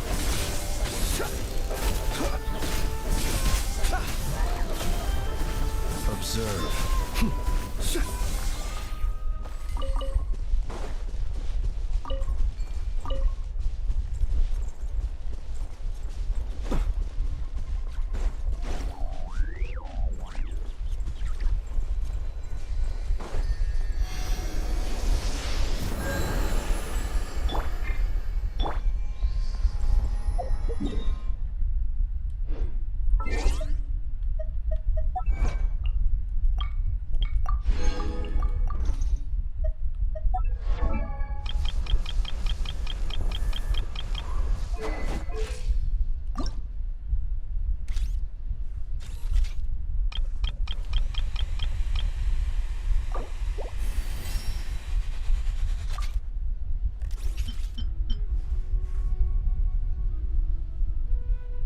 So what's stopping me is 24 of those. I can only craft 6 of those. Okay.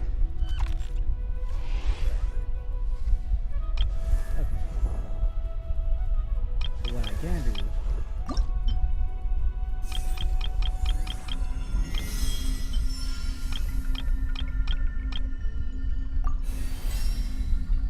That's the best I could do. For now, at least.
I'm gonna give it 5 minutes.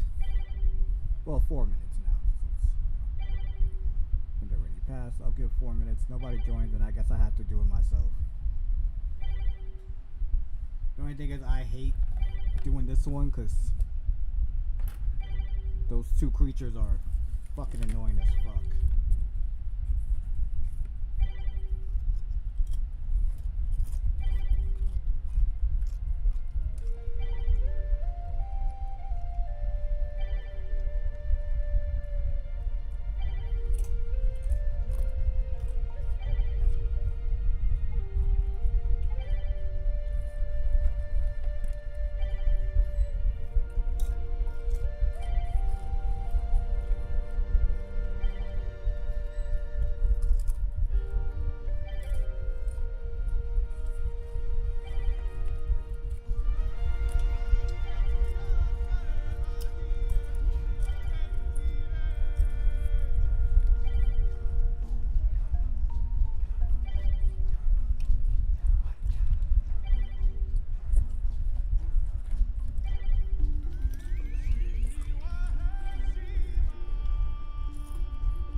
Once it reaches 3, then it's just gonna be me and the other person that just joined in.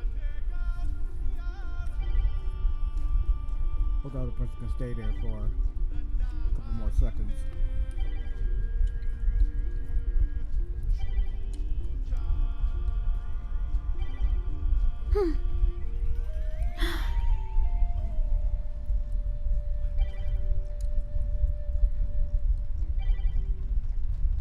Alright, fuck it.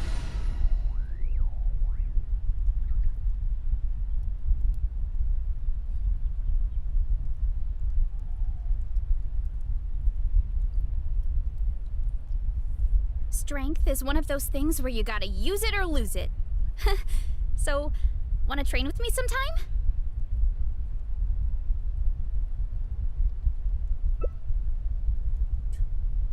You could add ice person, but whatever. And you didn't even bother to have a healer, bro. Fucking shame. You gotta put in some work there. Like, choose the right in. Not saying right is not a bad choice. Be silent. Close your eyes. You fear the dark. Observe to dust.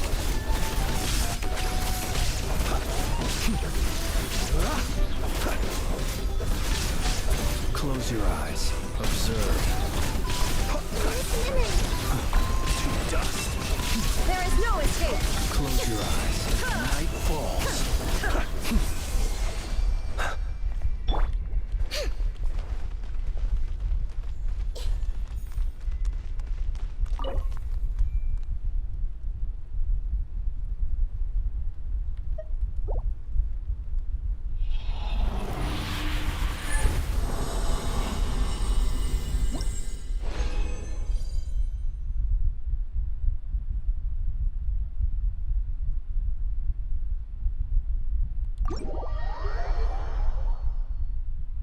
Okay, I fucked up.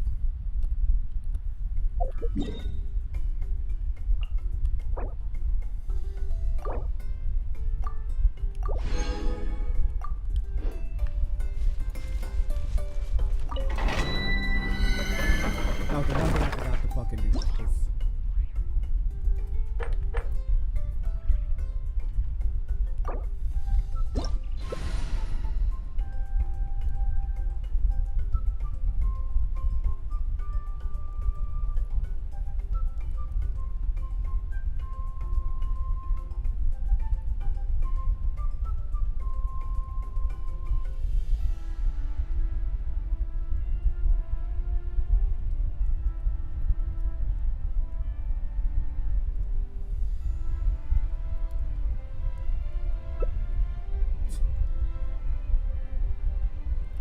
Sure, whatever.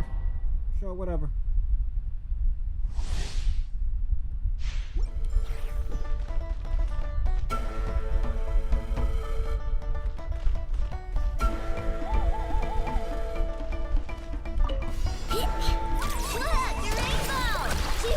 Be silent. Close your eyes. Observe. The mighty be humble. Settle down.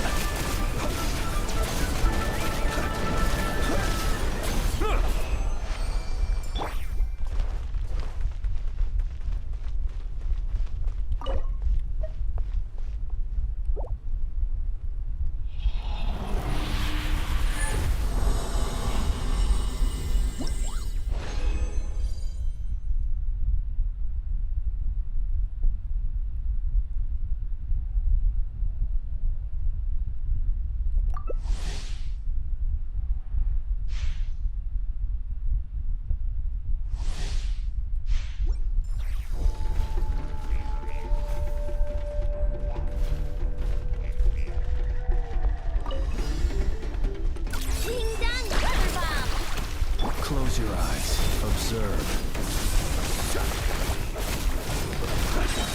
Night falls. Be silent. Check this out. That's the luck. Close your eyes. Be silent. Bow your head.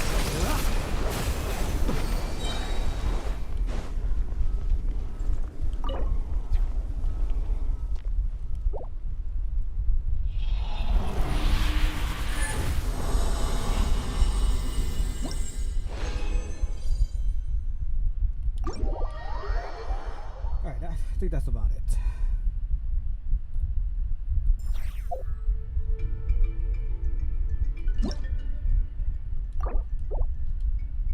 Why? Why?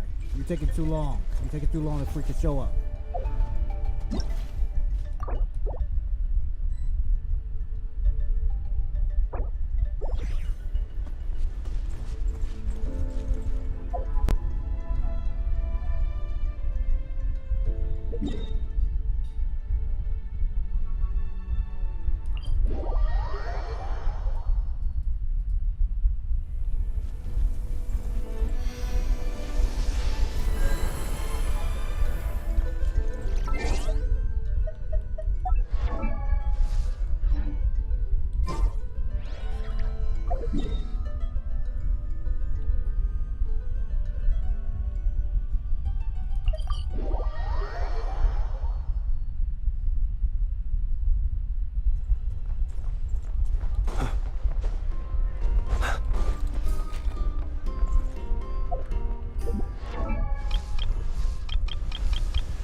Am I using this wrong?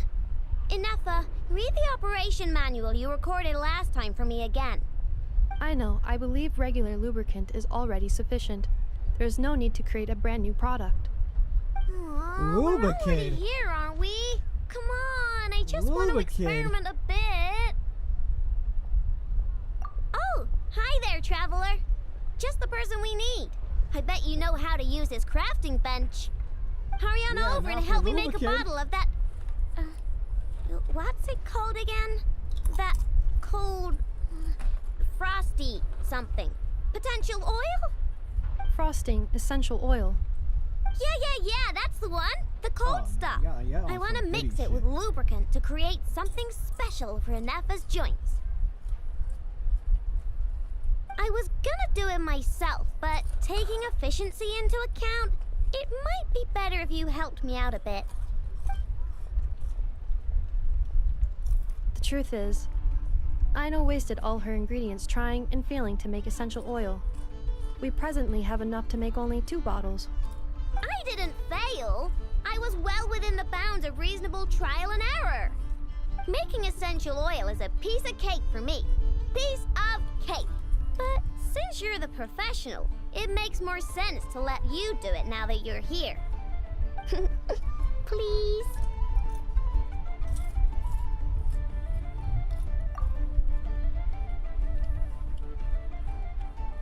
Wow, you really are a professional! Come on, Ineffa, let's head back and mix up some lubricant. Trust me, this new lubricant is gonna solve your overheating issues. Easy peasy. Alright, I know, but my internal components are not actually overheating while I'm operational. Well, it doesn't hurt to be prepared. Thanks for the help. I only need 1 bottle though, so you keep the other one. Anyway, it's time we were going. Stop by and play when you have some free time. Hell, now I definitely don't want to fucking go over there. Kids come over again. I have a lubricant and fucking oil and shit. Wish you really did went for the Diddy route.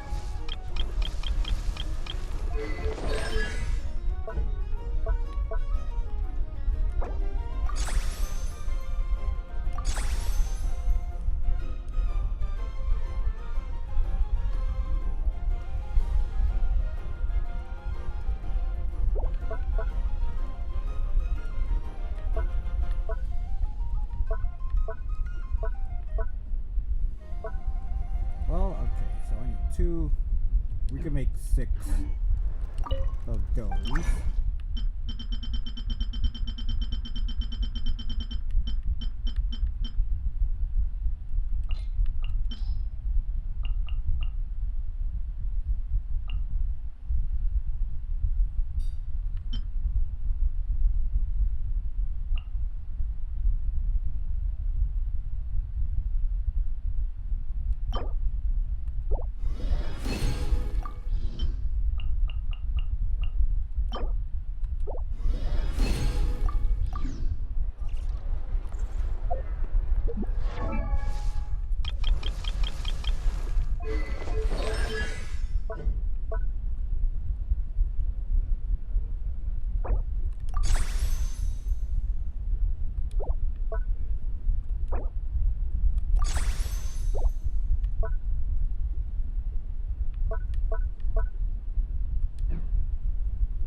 We just need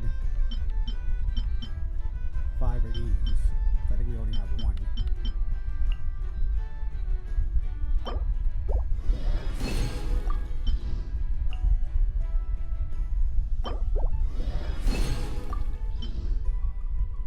And unfortunately, we can only make fucking 3.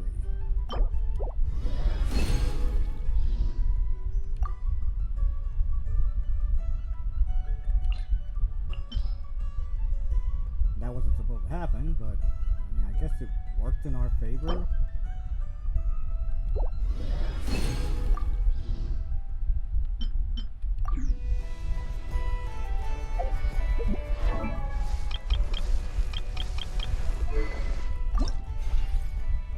Need 2 more of those.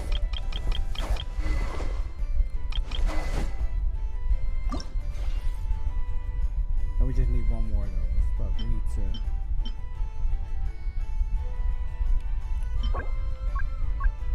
Yeah, we can only crack 1. That sucks. As for this one, oh, we just need 1. And since we can basically craft that.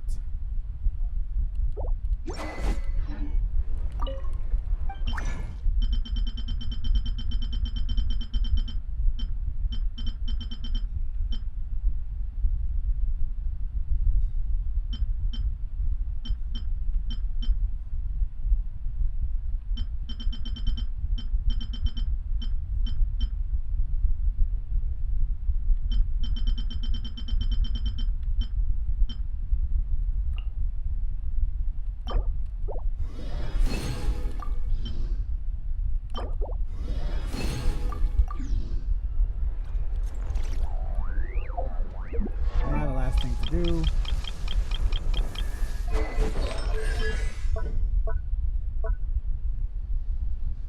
Oh shit.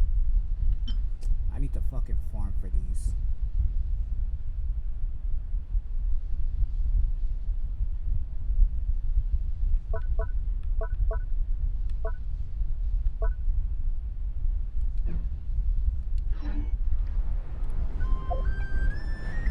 Alright, kids, come on again today.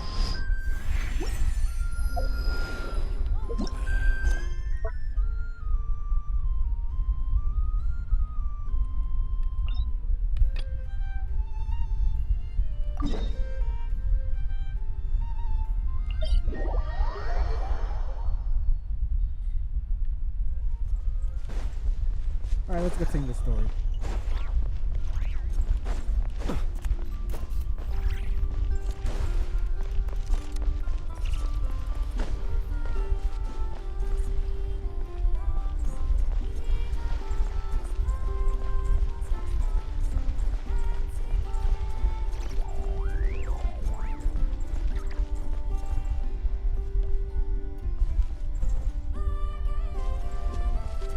Could have had like a door here to make it seem like this was secret.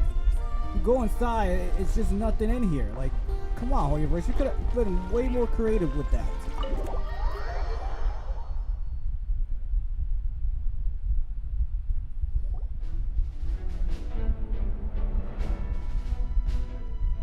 It's a relief to see you all made it back in one piece. Huh? Feels like there's quite a few people missing. Where's Flint's and the others? And what about Nefer? I returned ahead of them. Flint is helping Ino and Anefa to set up the decoys and buy us some time. As for Miss Nefer... Boss is still wrapping things up on her end. She sent us back to fill you all in on the top secret intel we've been gathering. I see. Then let's get right into it. But first, who do we have here? You brought someone else in to help? Greetings. I was invited here to help as a longtime Tea Party companion of Columbina's. You may call me Arlecchino. Surely it can't be. Those eyes. Oh, where have I seen them before? Wait, of course. In those memories we just saw. The only Arlecchino I know is the fourth of the Fatui Harbingers. So either you share a pretty uncommon name, or you're more than just a Tea Party buddy. You're well informed, Grandmaster. A man from Mondstadt living all the way out here in Nod-Krai, and yet the people and affairs of Snezhnaya seem to hold a special place in your heart. Oh, the feeling's mutual. Sounds like you know all about who I am, too. A Fatui Harbinger. The atmosphere in here just got really tense. Guess we can't just start trusting Fatui Harbingers, even at a time like this. I must admit, though, I'm a little curious. Seeing as the moon goddess no longer belongs to the Fatui, what makes you so willing to put your neck on the line here? Nor does Nod-Krai belong to Mondstadt, Mr. Varka. Yet still, you're fighting for it all the same. Things don't always have to have a tangible payoff. Sometimes, stopping things from spiraling out of control is a higher priority than chasing the spoils of victory. Of course, I can't say there's nothing in it for me at all. But that's between Columbina and myself.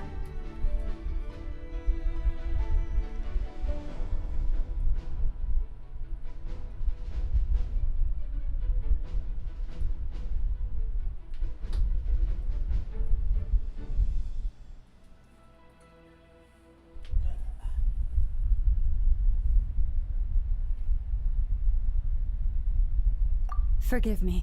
I don't mean to doubt you. It's just that the Fatui really have been the source of many of our troubles. We have our own way of doing things here in Nod-Krai. But ever since they arrived, the Fatui have treated us with nothing but hostility. I know there's been a lot of bad blood between us in the past. I've done my utmost to avoid friction whenever I could. But sometimes fundamental conflicts of interest simply can't be settled amicably. That's why I'm here solely in a personal capacity. This has nothing to do with the Fatui. As a gesture of good faith, I'll be frank. I can help Columbina track down the iridescent moon's marrow, which will help her restore more of her power. Anyway, what else is on the agenda? Let's begin. She says she'll be frank, then completely skips over the details. Looks like she doesn't want to give away too many secrets after all. But she clearly wants to change the subject. It'd be awkward if I tried to bring it up again now. I guess we'll just have to go along with it. She's the fourth of the Fatui Harbingers after all. One look and you can tell she's not someone you'd want to mess with.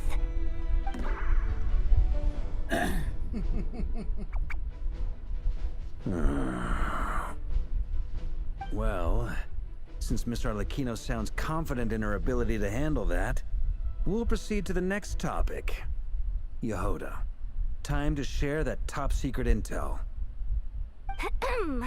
Alright, listen up everyone.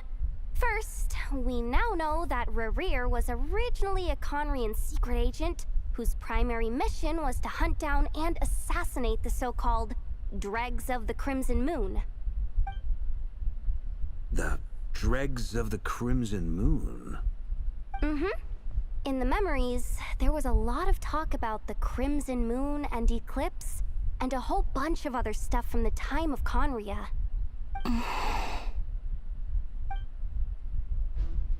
To my knowledge, those were the names of two different Conrian dynasties.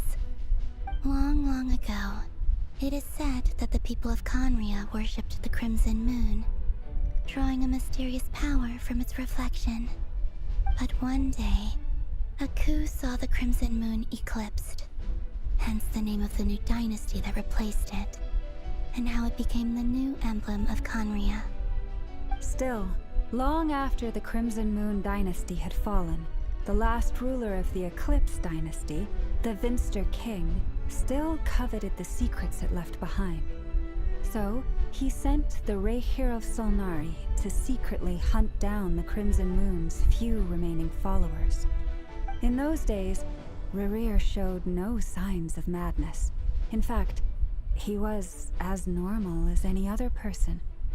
Oh, and he had a fiancé, or at least a would-be fiancé, called Tholindis. What's the matter?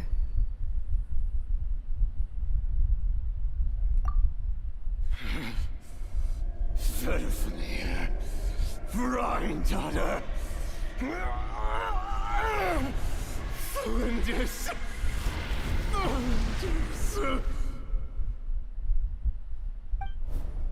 Interesting. Anything else? What about this would-be fiancé of his? Do we know anything about her? Well, she was a researcher at the Universitas Magistrorum, but it felt like she was hiding some kind of secret. Oh, and one more thing. For some reason, Rerir's fragment also contained some of Tholindis' memories, though only a very small portion. Well, no shortage of potential leads, I'll give you that. In any case, it sounds like we can conclude that while Tholindis was still around, Rerir appeared to be lucid and quite normal. Tholindis, it seems, must have been the one thing in this world that he couldn't let go of. Tell me though, were these pure-blood Conrians we're talking about here? Why do you need to know that? Hold on. If she was a pure-blood Conrian...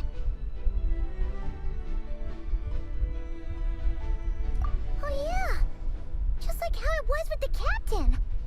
If we could somehow find her, do you think there's any chance Rerir might regain some of his sanity? It's possible, but it would take a miracle. We can't pin all our hopes on that. That merchant who Nefer knows, Dori Sangama Bay. Maybe we could hire her to look into it. Alright then. Let's keep working in our separate teams. Traveler, Paimon, Kutar, and Miss Arlecchino will go look for the iridescent moon's marrow. As for the others... On the way over here, I noticed that the Wild Hunt monsters had grown even more frenzied in their search for Kutar. At this rate, the people living here will be in grave danger too. So I'm thinking of gathering together some of our followers to go wipe them out. I'll head back to the curatorium and meet up with the boss. Feels good knowing we've all got something to be getting on with. Given that the Wild Hunt has been a lot more active lately, the Lightkeepers have likely begun their own operations too. If that is the case, someone will need to pass the news on to Flint's. I'll hold the fort for now. Then discuss our next move with Flint's, Aino, and Anefa when they get back. Alright then! Well, the clock's ticking. If that's everything, we'll be on our... We'd better get moving too. We'll try to buy you as much time as we can. Relax. Just do your thing. Now, I decided to call in some backup since things are getting so hairy. Our reinforcements should be here any minute now. Stay safe, everyone. Dismiss.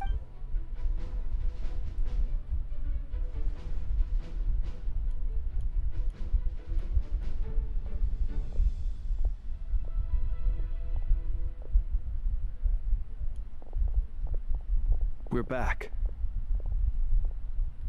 Did we get here a little early? Or a little late? A tad late. The others have already set off. To summarize, our resident moon goddess has found us a new ally. And Boss Nefer has uncovered some promising info. Everything going smoothly on your end? Not great. I don't know how long we can stall them for. The decoys are getting taken out way faster than we imagined. I'm gonna make some more later, but I need a timeout first. I'm so tired right now. Oh, right! Inefa, could you fill in Uncle Varka on what we just discussed with Flynn? Sure.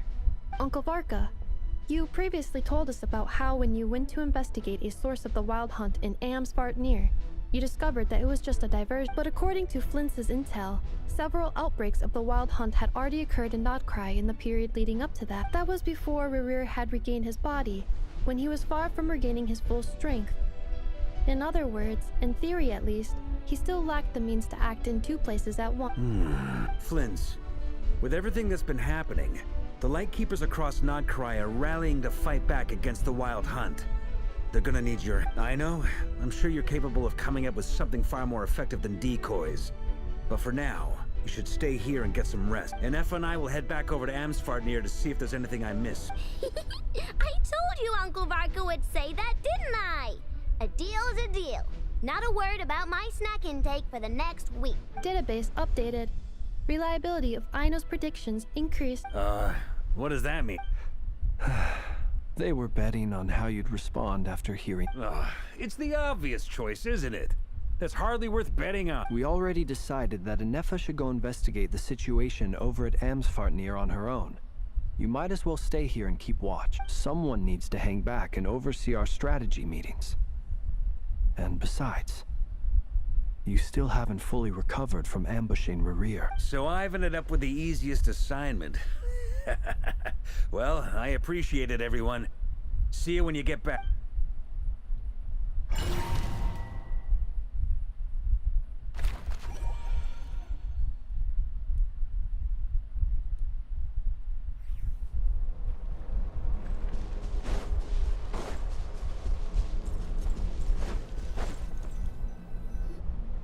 Here, this will serve as a good spot to cross over.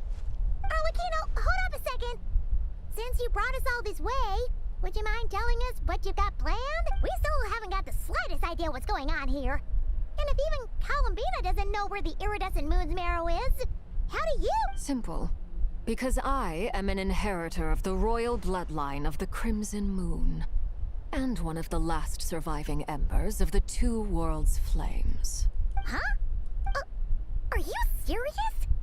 Isn't you're a descendant of that Crimson Moon dynasty we were just talking about? The one from ancient... Your surprise is understandable. I was also taken aback when I first learned of it. But the more I thought about it, the more I realized the signs had been there all along. When I was young, I discovered I could wield a very special kind of fire. It coursed like blood through my veins and smoldered away inside my nerve. What's more, whenever I experienced strong bursts of emotion or drew too deeply on this power, it was like some kind of presence within the fire would begin to gnaw away at me, consuming me from the inside out. Exactly. That is why my hands are like this too. At first, I saw it only as a curse, but once I became a harbinger, the jester apprised me of the truth. Together with my own investigations over the past few years, there are several things that I have gradually come to understand. For instance, take the so-called Crimson Moon. In truth, it is nothing more than the shattered remnants of the iridescent moon, fused with the abyss to prolong its lifespan. Since this blood flame was bestowed upon me by the Crimson Moon, it is a fusion of the iridescent moon's former power and the corruption of the abyss. You all understand the nature of the abyss well enough. I draw upon its power, and in return, it hungers for my soul. This strange blackness is the mark of corruption it has left behind. If I recall correctly, you once told me that if the corruption ever made it to your heart, you'd become a completely different person. Yes, and that's the reason I'm always careful not to push my power too far. It's essentially a never-ending tug-of-war. Oh, sounds intense. Anyway, the rest of my story can wait. Is there anything else about the Crimson Moon or the Iridescent Moon that you're Paimon has a question. So, the Crimson Moon that the Karians used to worship was actually the Iridescent Moon, right? Which was one of the three moon sisters. Does that mean that the Karians were to the Crimson Moon as the Frost Moon Scions are to the Frost Moon? So much of that history has been lost. We have no way of knowing exactly what they were like. But I would suspect that the Conrians weren't as devout in their moon worship as it might appear. The iridescent moon's remains simply served as their link to the Abyss. Later on, perhaps someone discovered a way to make direct contact with the Abyss. Or maybe there was some kind of ideological divide. Either way, a dissenting faction staged a coup and drove out the royal heirs of the Crimson Moon dynasty. Still, even with the dark sun looming high overhead, the Crimson Moon's glow never truly faded. If you want living proof, it's standing right before you. The first time we met, I sensed something familiar in your presence. When I looked at you, I felt I could see that mysterious red moon in the corner of my eye. In your flames, I saw its broken image, surrounded by a strange black aura. Well, I appreciate that you kept it to yourself. Much about the Crimson Moon is still a mystery, and I'd prefer not to end up as the object of an insane research project. Anyway, time is against us here, so if there's any other questions, they'll have to wait. I just want to make sure I've got one thing straight. In her letter, Sandrone mentioned that since you are unable to contain the iridescent moon's marrow yourself, you intend to leave it in my custody. That's right. For now.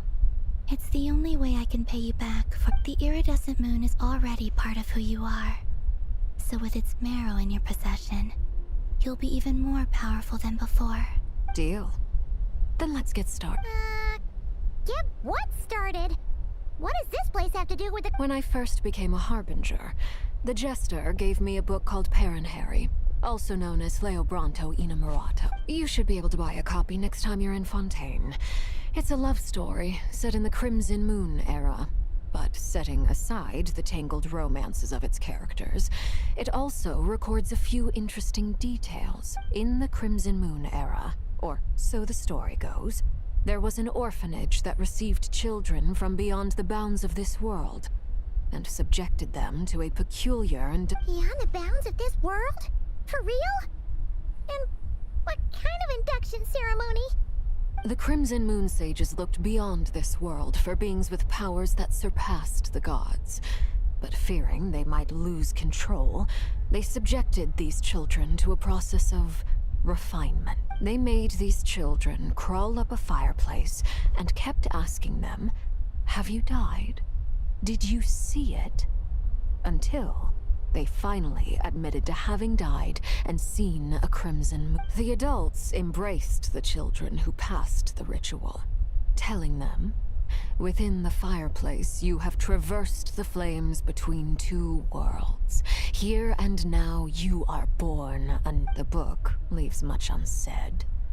But I suspect that this was their way of branding the children they had enrolled, leaving an indelible mark upon them so that they would forever live in the Crimson Moon's light. That explains why I can't sense the Crimson Moon's marrow in this world. It makes sense that it would be sealed in a special space that can only be accessed temporarily through some kind of ritual. But there's no fireplace here. Do you see a chimney anywhere? Oh, are we supposed to build it ourselves? That won't be necessary. The fireplace is purely symbolic. The key to the ritual is crossing the flames between two worlds. In other words, the flames that burn within me. Those burned away by such flames leave behind a kind of ghostly afterimage in the world. In the days of Conria, people believed they could be used to bridge the gap between the two worlds of life and death. In short, I can open a passage to that space for you. That's the easy part. The catch is I'll need to stay on this side to keep the passage open, so I won't be able to come with you. Once you're inside, you'll have to find your own way.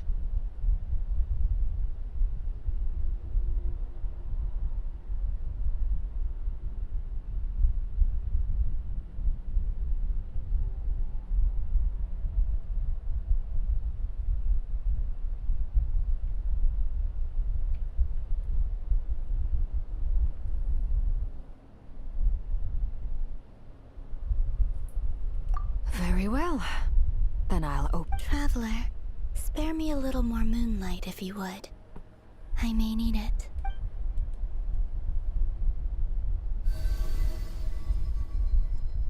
Thank you. I feel like I've recovered some of my strength now.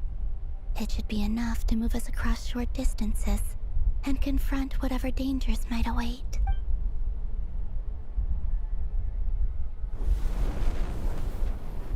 Mistress of the 7 hues of ages past, Great Mother of the present, crimson-clad sovereign of the 2 realms, by fire severed, by fire renewed, I offer myself now and beseech your descent.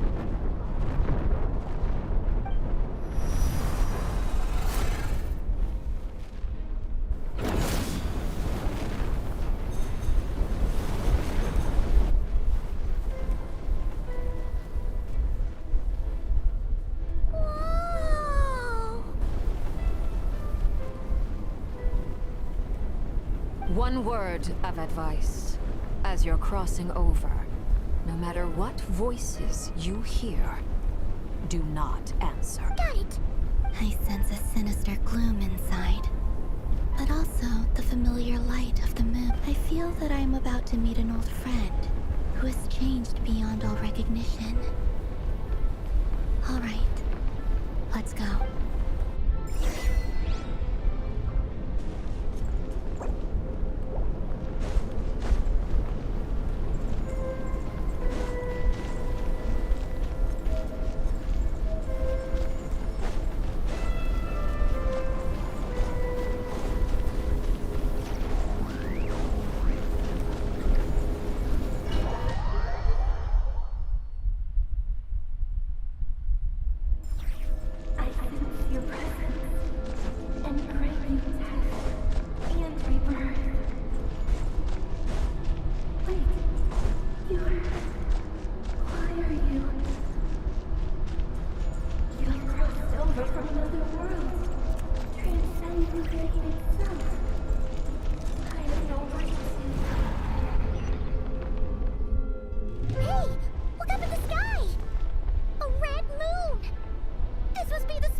Your broken body, seized by the abyss, and hung up aloft like mummified remains.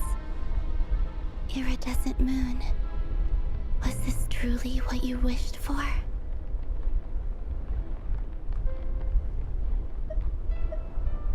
Careful!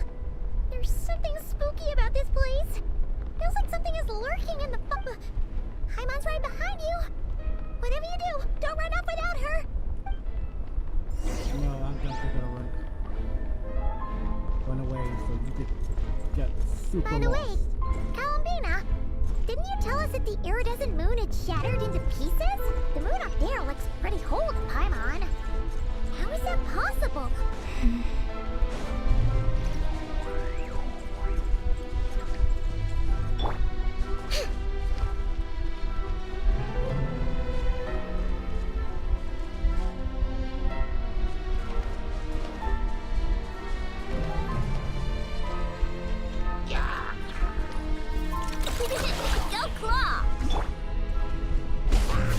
Observe. To dust.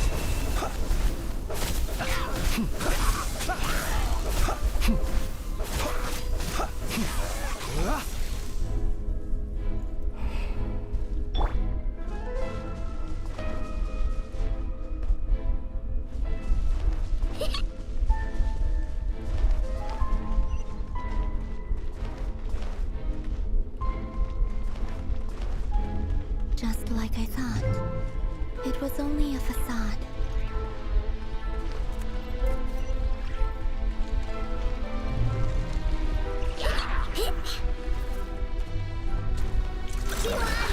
Let's light it up! Climb. Observe. Night falls. Close your eyes.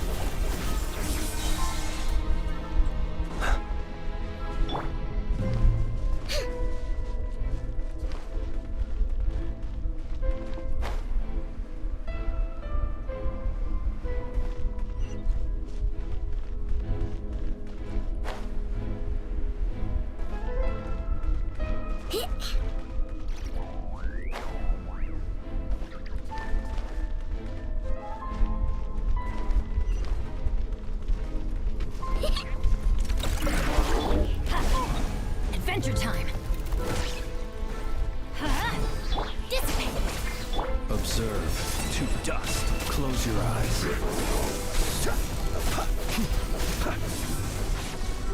Be silent. To dust.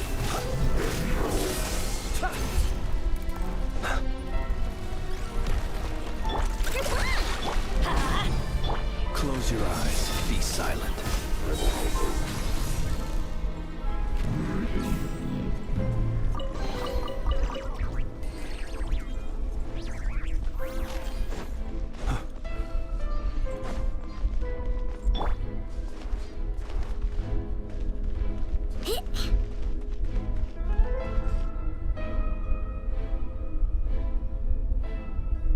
Huh? Huh? For real? That's way too high! There's no way we'll be able to reach it! No. I'm not sensing anything up there.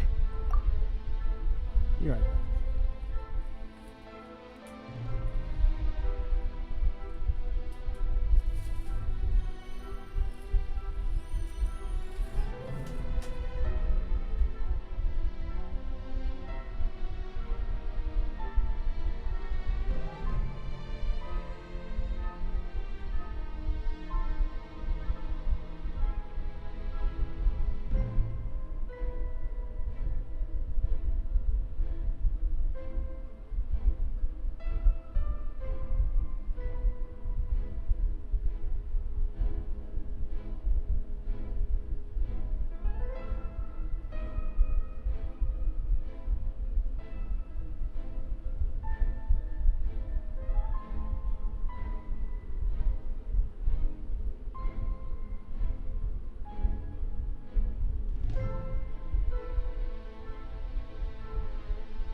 It's coming from under the mountain.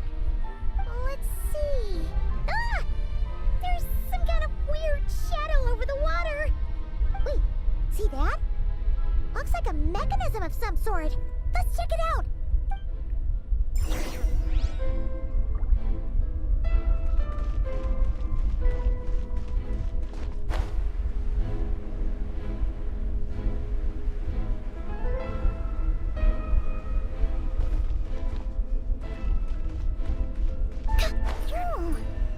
Looks like a device from the time of Kalia. Maybe people once came here to study the Crimson Moon's domain, and they left this behind. If we can activate it, we might find some clues.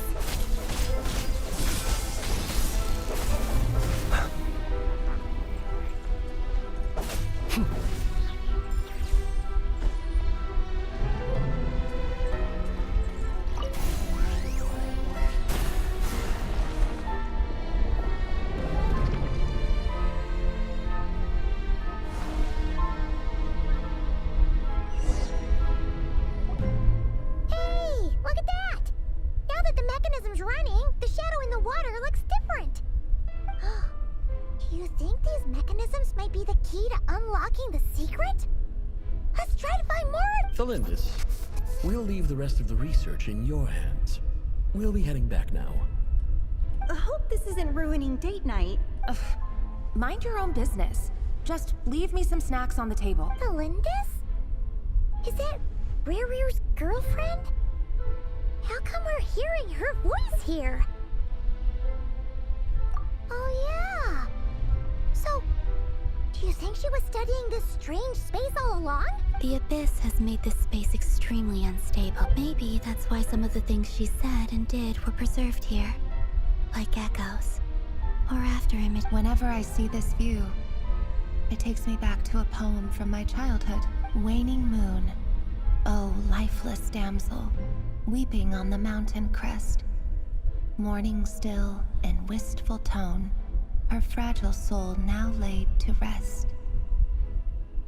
For me, of all people, to be here investigating the mysteries of the Crimson Moon space, is it a coincidence or something more?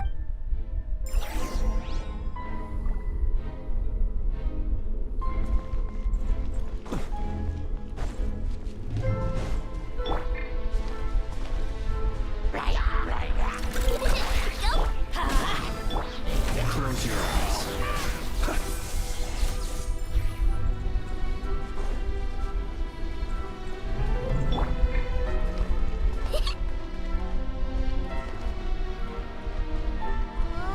Looks like the Abyss has messed up this mechanism.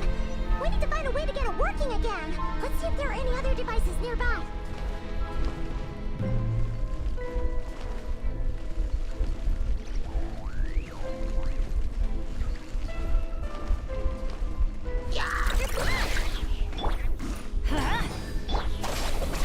Be silent. Observe. To dust.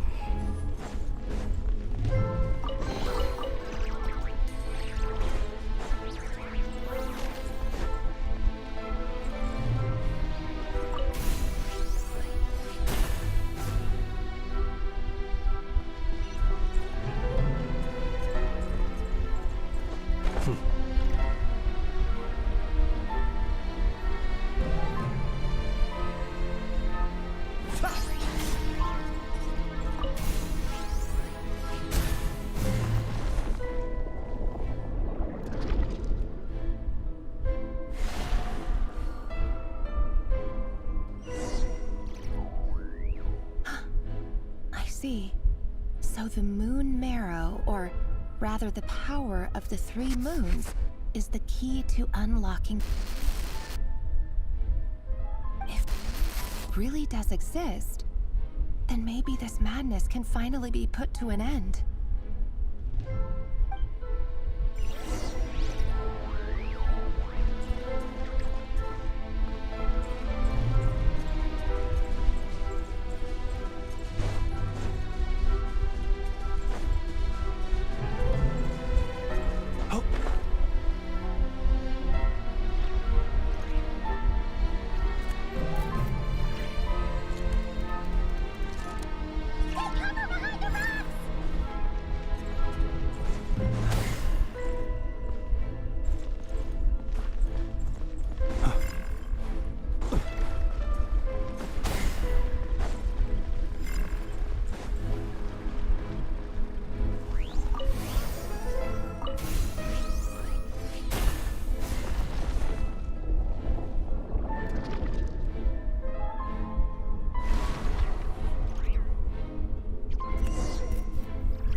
With the Abyss inhibitors in place, I should be able to access the chamber with the moon marrow. Oh, Rarier, with every step you take, you're drifting further from what you truly desire. But you're not the root of the problem. Ever since that outsider set foot in Conria, the Vinster King has sunken deeper into madness. If only I could get my hands on that outsider.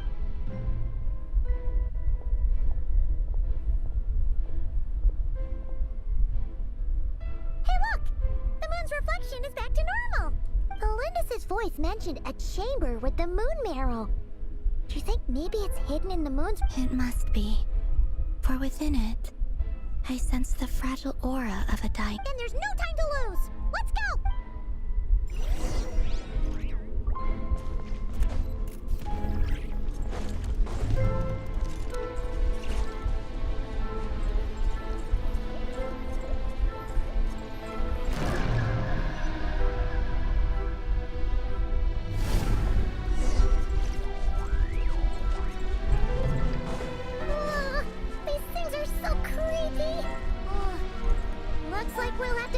destroy them if we want to get to the iridescent moon's marrow.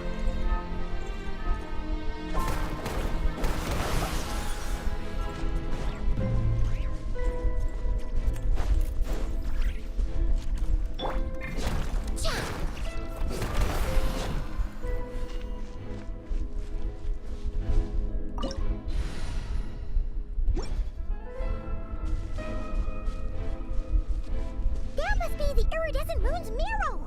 Oh, we'll need to destroy these things before we can reach it.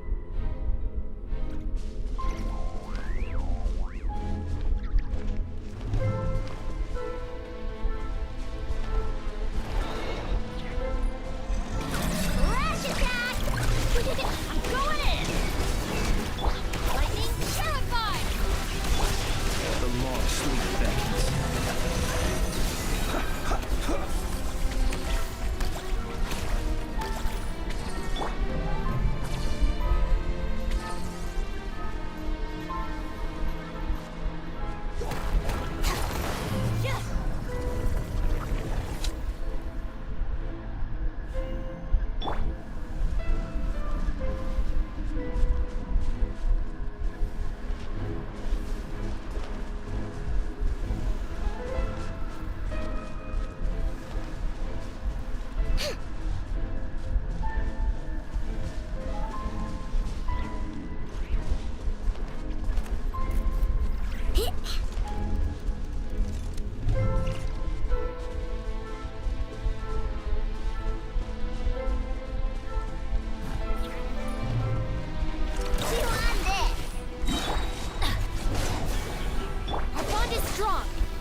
Be silent, to dust.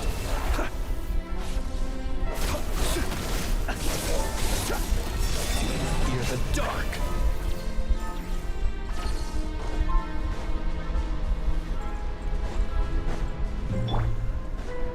Adventure time. Observe, to dust.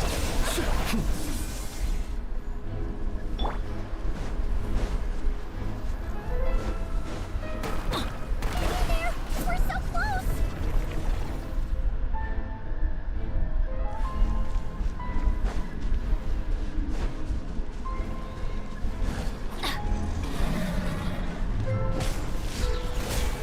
Teamwork is dreamwork. Let's light it up. Look, the rainbow!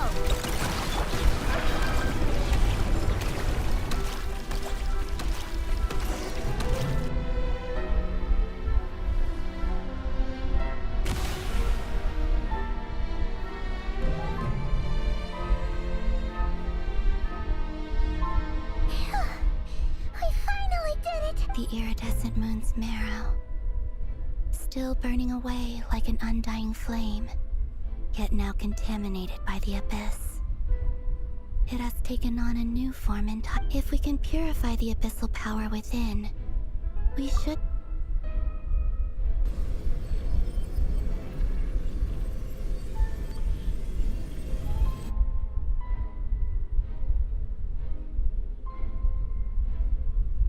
It's so cold.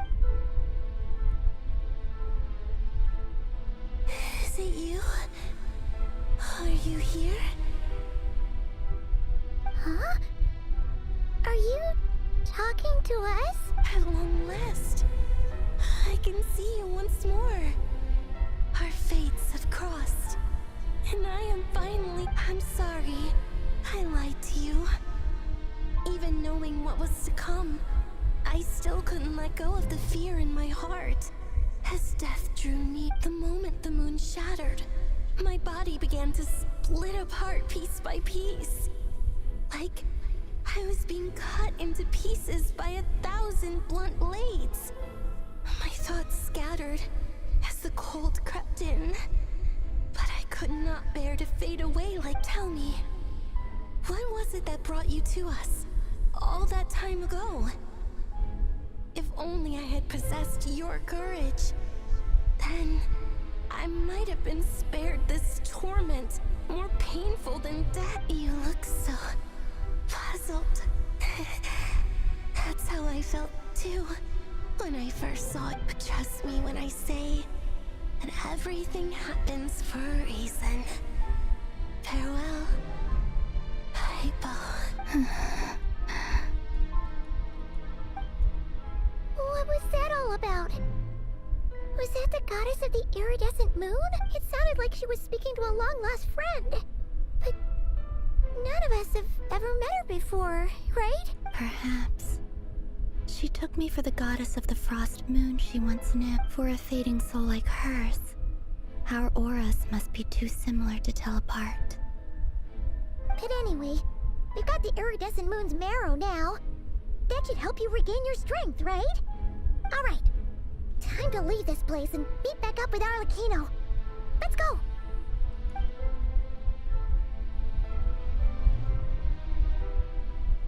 That's odd. This place looks different than when we came in. Waning moon, oh lifeless damsel. Oh.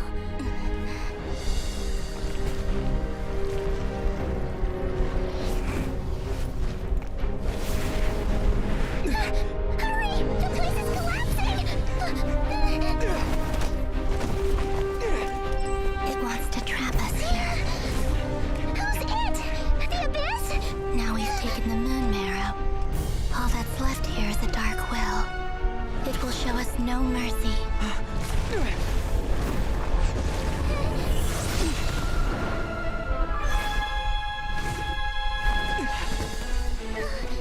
Give it back! The crimson moons! My marrow! My heart!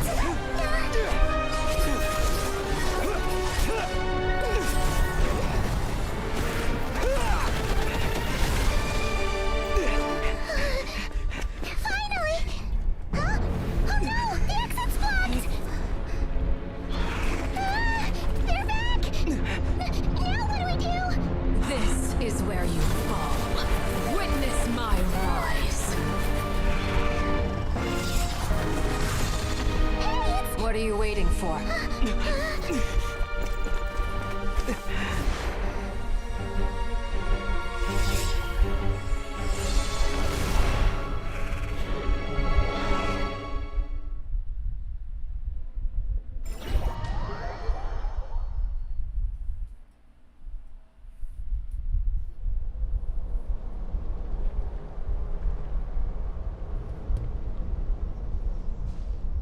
Oh, we made it! Was that you, Arlecchino? Did you save us? Wait, your hands! They're... Oh, this? Don't worry. It's a small price to pay. The Abyss wanted to trap you inside, and I defied its will by bringing you out. No wonder it's a little angry.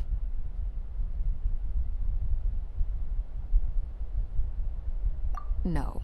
I have paid the price, albeit a small one, and it cannot be undone. My hands have already fused with the Abyss. Purification would simply destroy whatever's left of them. But surely... Oh, we're so sorry, Arlecchino. Paimon can't believe you'd make a sacrifice like this for us. As much as I'd like to call it a favor, the truth is I was simply holding up my end of the deal. Well, Columbina. Yes, you did your part. And as promised, I will leave the iridescent moon's marrow in your care. From this day forth, may the two worlds' flames burn ever more brightly.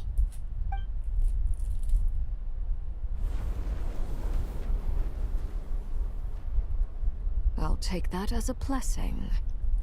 Now, Columbina, give me your hand. Accept this moonlight I offer in return.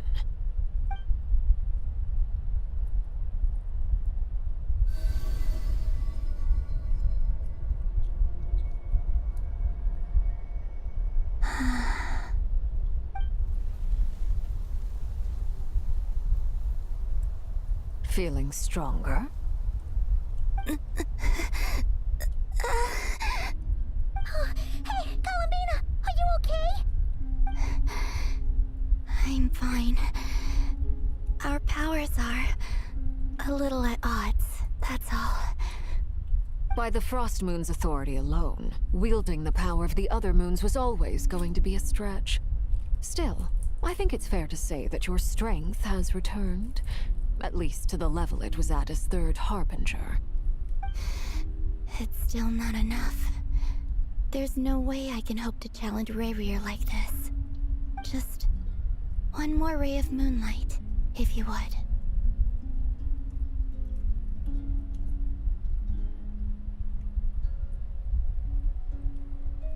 It's okay. I can take it.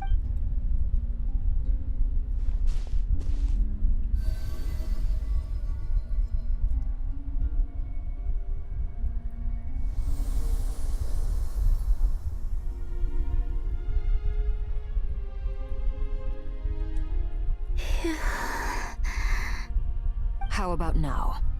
Fighting fit? At the very least, I won't have to stay hidden like before. I want to see him gone from Nod-Krai. The Rayheer of Solnari and his wild hunt must be sent back where they belong. Well, it's good to have something to aim for. You certainly seem more alive now than you did earlier. When I first met you, you didn't strike me as a ray of moonlight. More like a wisp of fog drifting in from who knows where, ready to scatter at the first sign of a breeze. But now, you're full of vitality. Just like the Frost Moon, once the brightest of them all. May you keep shining, Columbina. This is who you are. Thank you. Look after yourself too, Arlecchino. I know you have plans of your own, and that's why you're always seeking to grow strong. But whatever you're after, don't let the Abyss take a hold of you. I do not wish to see you go down the same path as Rayrier. I appreciate the concern, Columbina. Although perhaps it's time you took a new name. A new name? Kutar, the Moon Maiden, Columbina. They're nothing more than code names. They describe who she is and the roles she's played, but they're not her We often use code names in the House of the Hearth, too. But it's knowing your real name that keeps you grounded. Up till now, you've been living a wandering life, so you've probably never really All I'll say is this. Once you've defeated Rayrier, give it some... All right, that's it from me. I'll get you back safely first, then go meet up with Sandrone. You're the best! I appreciate the gesture. It speaks to your good character. Anyway, let's get going. There are more urgent things to do right now than trade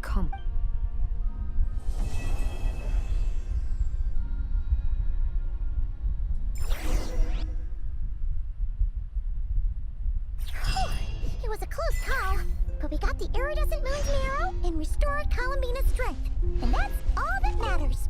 In other words, mission...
Wednesday for that. I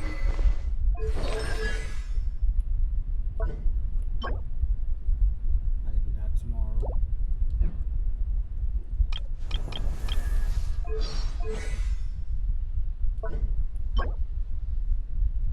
Wednesday.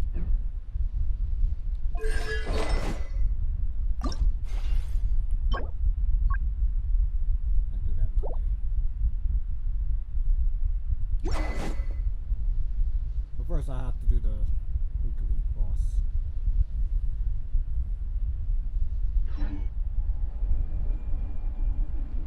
Or maybe I can wait until Tuesday.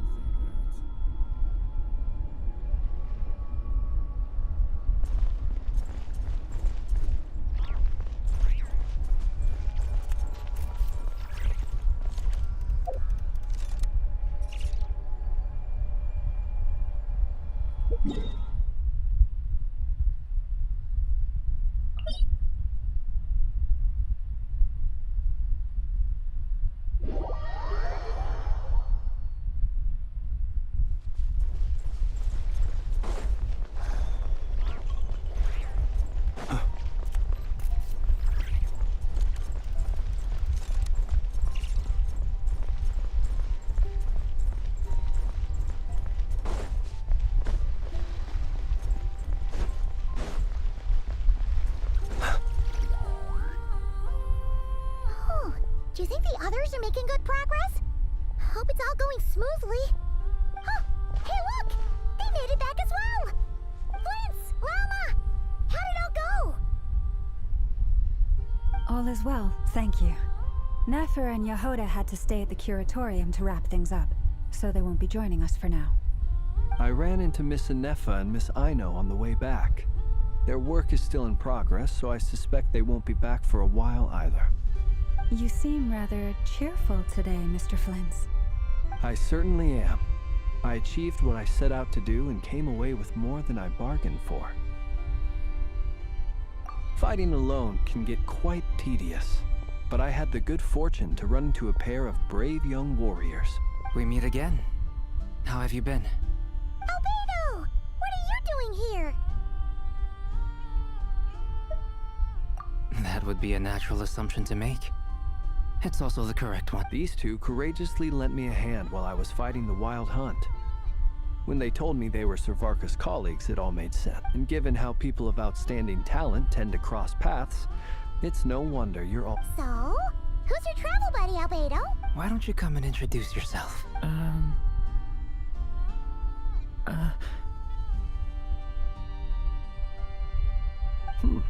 A gentleman of few words, I see. And a rather stern countenance. I presumed you were acquainted with him. Is that not the case? It's nice to meet you. Again. We've technically met before.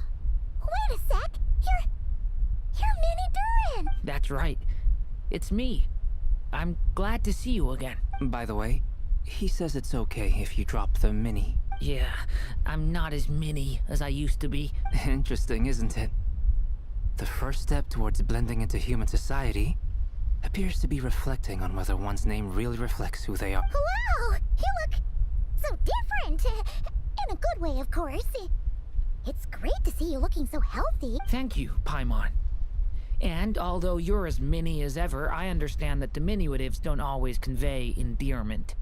I'll be sure to simply call you Paimon, as a sign of my great respect. Wow! You're such a smooth talker now.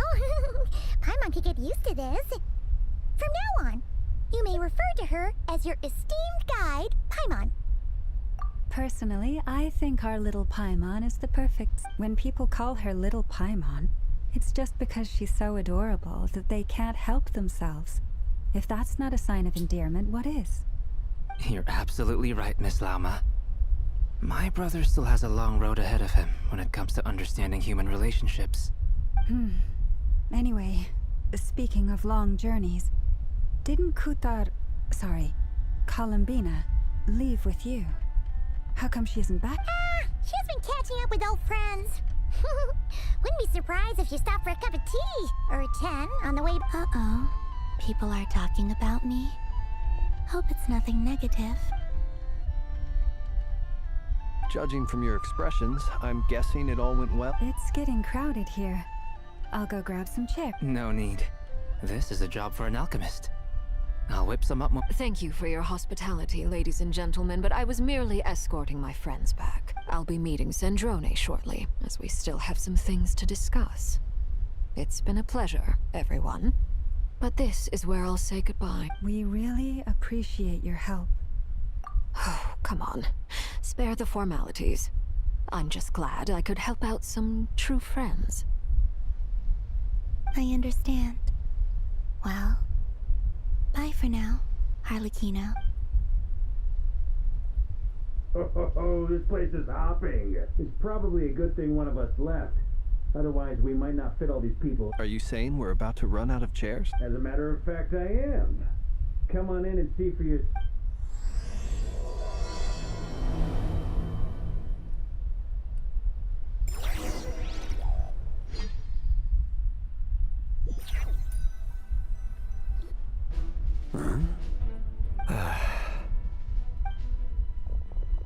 What? Dance leaf? I overheard your little chit-chat outside, by the way. With Miss Columbina's colleague gone, we should be back to the original crew plus the other colleagues I brought in. Though, it looks like we have another new face. Someone else managed to rope in a colleague too? Frankly, you and Paimon are the only people I know here. This here is Dainsliff, colleague of Teyvat's greatest guide, Paimon, and greatest adventurer, the Traveler. Well, not exactly colleagues, more sort of... When someone else jumps in to do the announcing, you know you're speaking to someone important. Let's hear what he has to say. Note to self. Once Paimon knows your name, the rest of the world will soon follow. When he comes looking for us, it's usually something important. Paimon's guessing you've heard about the Wild Hunt. From the looks of it, you're about to hold a meeting. If I were to say that the Wild Hunt is our mutual enemy, would that earn me a seat at the table? As the saying goes, the enemy of my enemy is my friend. Mr. Dainsliff, there's a seat with your name, though I can't promise the same for everyone else. Hey, Albedo, think you can rustle up a couple more chairs? After all this time apart, Grandmaster Varka's first order is to rustle up a couple more chairs. I've missed this. Is he being sarcastic? Hey, he's your brother. Why are you asking us? I've still got a lot to learn about the nuances of human conversation. Trying to decipher Albedo's way of speaking has been like jumping in at the deep end. Oh, good point. Paimon gets you now. Don't sweat it. There are people who go their whole lives without I wonder what's taking Nefer so long. Perhaps you should go and check in with her. If anyone can hurry her along, it's you. I just got back from the curatorium. Besides, aren't you curious to see what's taking her so... Miss Nefer doesn't strike me as the type to share secrets. And since gathering intel is her specialty, I'm guessing she'd prefer to keep her methods confidential under such circumstances. Would it not be tactless for me to impose? Oh, but it's fine for me to impose. What can I say? You have an unrivaled ability to garner people's affection, Miss Moonchanter. Besides, you have far more in common with her than I do. All right, then.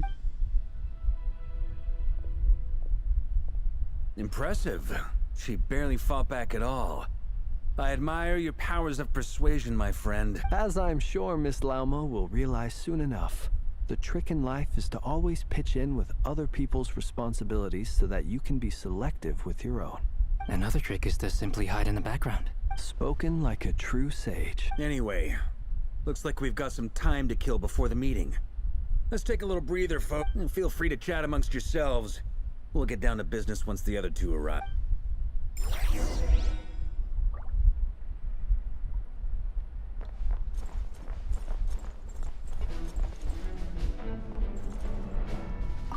Truth be told, I can't remember the last time I was in a meeting with so many people. You're not alone there, my friend. The Lightkeepers also struggle to bring everyone together for a serious discussion. I don't doubt that. I've only ever met two Ratniki, one being you, and the other being that young guy, Itlua. Itlua is a good apple. I'll give him that. He's kind, honest, and regularly delivers supplies to my lighthouse. A true Ratnik to the core. In that sense, he puts me to shame. So you're what? A fake Ratnik? That's what it sounds like you're saying. But I get the feeling that's not quite what you meant.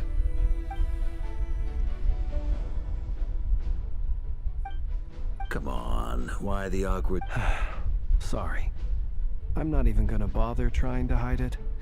You've known all along, haven't you, my friend? Now that was an awkward silence. Let's just keep this between ourselves. Probably best if Eloa doesn't... That goes without... Anyone else in the know? It's dangerous being too sharp for one's own good, you know. Then, in the name of the Animo Archon Barbados himself, I swear, your secret's safe with me. When we went for drinks, you said that you and Barbados were practically best buds. In the light of that claim, do you really expect me to take your oath seriously? Of course. Just as long as you don't go spreading around the fact that I'm close with Barbados, all right? Fair enough, then.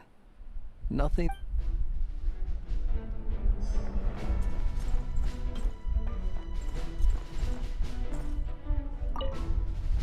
You're both awfully quiet. Why don't I start us off with an icebreaker? Much obliged. Have either of you ever had your portrait painted? If not, I'd be glad to help. That sounds like a lovely idea. You know how to paint. I dabble occasionally. He's an excellent painter. Tables, chairs, people, dragons, you name it. He'll paint it for you. I'm flattered. If I ever get the chance, I'd like to give it a try myself. I'll bear that in mind. Anyway, how about you, Durin? What sort of portrait would you prefer? Oh, I'd be fine with anything. Whatever style feels best to you. Very well. Then I'll play it by ear. You can replicate any style I can try. If you show me a sample, I'll do my best to match it. Thank you. In that case, I'll dig up some reference material for you.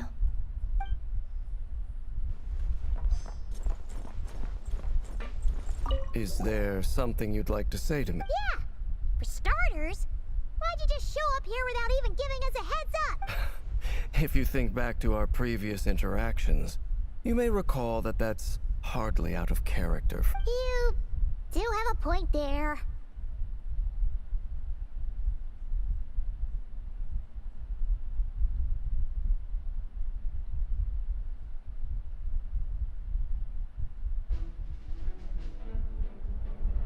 Oh yeah! You'll need to find somewhere to stay the night too, right? Wanna tag along with us? You never know. We might get a group. Sure. Let's do... Great! Paimon will hand... And in return, we can get Dainslift to be our very own personal bodyguard. If that's what you had in mind, you should have said so sooner. I'd be happy to... Oh, okay then. Paimon was only kidding, but good to know. Anyway, since we're all here together, we might as well watch each other's backs. That's just what friends do, right? Indeed. Thank you.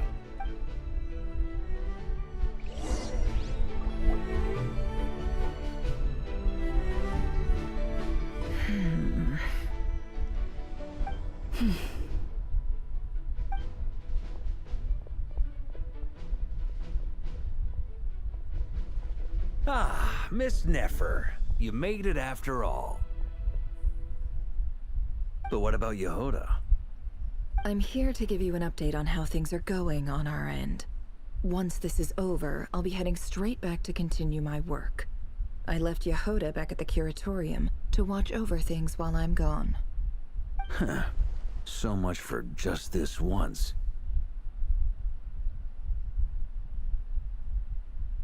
Shh! Not so loud! We're on a roll here. What if she remembers and suddenly decides to back out?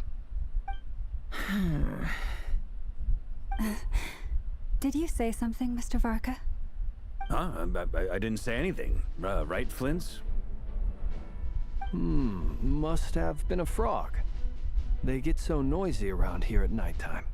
It's like they're putting on a concert in the background. Anyway, before we begin, there's a few introductions to make.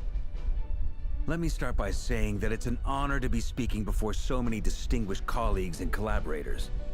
First up, we have Miss Lauma. As Moon Chanter, She's the leader of the Frostmoon Scions, a local religious community in Nod-Krai. Then there's Miss Nefer, boss of the Curatorium of Secrets, an intel gatherer extraordinaire.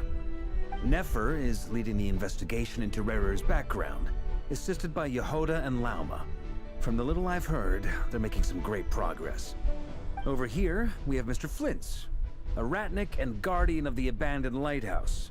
In our last operation, he courageously distracted the Wild Hunt to buy time for the rest of us. For those of you who've never met, this is Mr. Albedo, a renowned alchemist and captain of the Knights of Favonius investigation team. By his side is a new face for us all, myself included, Mr. Durin, who has come to lend his aid. Next up, we have the Moon Maiden and former Fatui Harbinger, Miss Columbina. Then we have the Traveler, who's earned more titles than I could possibly hope to list out, so I'll spare you the rundown. And Paimon, the ultimate travel companion and quite possibly the best guide in all of Tevat. Wow! That's a lot of people! Great turnout! Miss Nefer, it looks like you might have another job coming your way, so, congratulations on the booming business, I guess. You think I haven't got enough on my hands as it is? Who's looking for me now? That would be me, Miss Nefer. I have a commission for you. And you are? Who I am doesn't matter right now. What does matter is that I'd like you to gather more intelligence about the Rehyr of Solnari. Well, it's not as if we never take on anonymous commissions, but in your case, I'll have to decline. I'm gonna take a wild guess and say your job's probably more hassle than it's worth. Something about you seems like bad news. It's my eyes, isn't it? Conrian, I assume. And what's with the mask? Are you trying to hide your identity? In any case, the fact that you're even still alive raises an awful lot of questions for me. My name is Dainsleif. And yes, I am from Conria. As I'm sure you're aware, the Rehyr of Solnari's real name is Rerir. He was once an acquaintance of mine. Really? Then you must have been quite an influential figure yourself. You flatter me, but none of that matters anymore.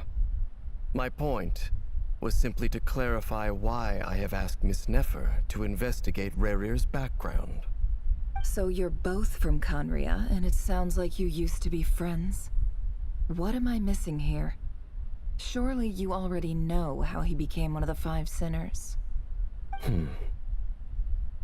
I'll tell you everything I know. The history of Conria, the names and identities of the Five Sinners. I remember it all like it was yesterday. I have never spoken openly of this before, but the truth was exactly as people say. The Five Sinners were each driven by their own desires, and it was by playing upon these that the Abyss tempted them to their fall, tearing Conria apart in the process. The visionary, Vedifenir, who wished to foretell the future. The wise, Haroptatir, who sought limitless knowledge. Gold, Rhindaughter, who desired to create life. The foul, Surtologi, who pursued supreme strength. And last, but not least, Rehyr of Solnari, Rerir, Ravager of the Moon. Of the five, Rerir is the only one who remains a mystery to me. He never harbored grand ambitions. So what changed in the space of a single night? How did he come to fall like the others? In other words, you're saying that his change came as a shock to you, and you have no idea what actually happened? That's right. You mentioned how the Abyss tempted them, which led to their fall. But what did that look like in practice? And what other context can you give me about the events of that time? The more detail you can give me, the better. Strangely, now that it comes to it, I hardly know where to begin. The fateful night took place during the era of the Eclipse Dynasty.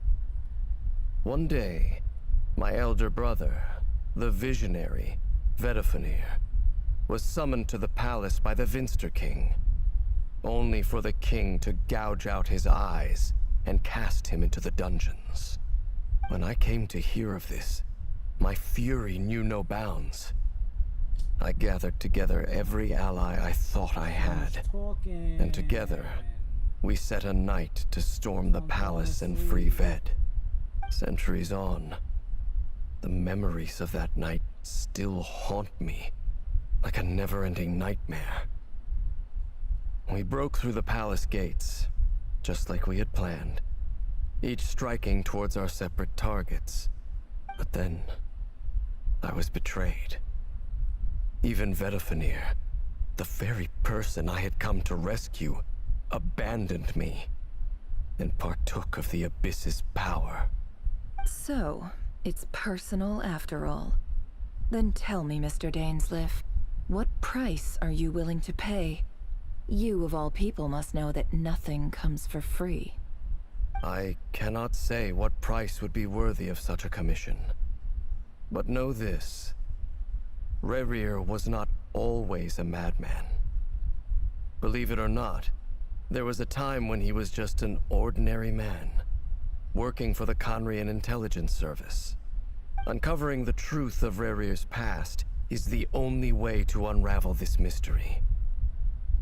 But before you decide if you will accept my commission, I will tell you more about him. Enough, I hope, to help you plan your next move. Sounds pretty good to me.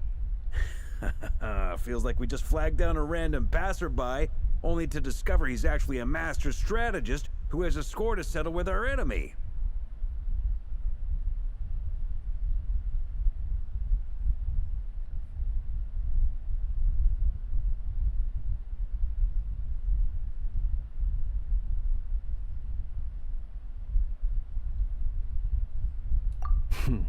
Can I borrow your halo? It could be useful in the lighthouse. Hey, enough with the wisecracks! Besides, isn't that lamp of yours bright enough already? Relax. It was meant to be a compliment. If that was a little over the top for your liking, I'll make sure to tone it down next time. I'll give your proposal some serious thought, Mr. Dainsleif. Let's speak in private once the meeting is over. Before that, there's a few things I'd like to share.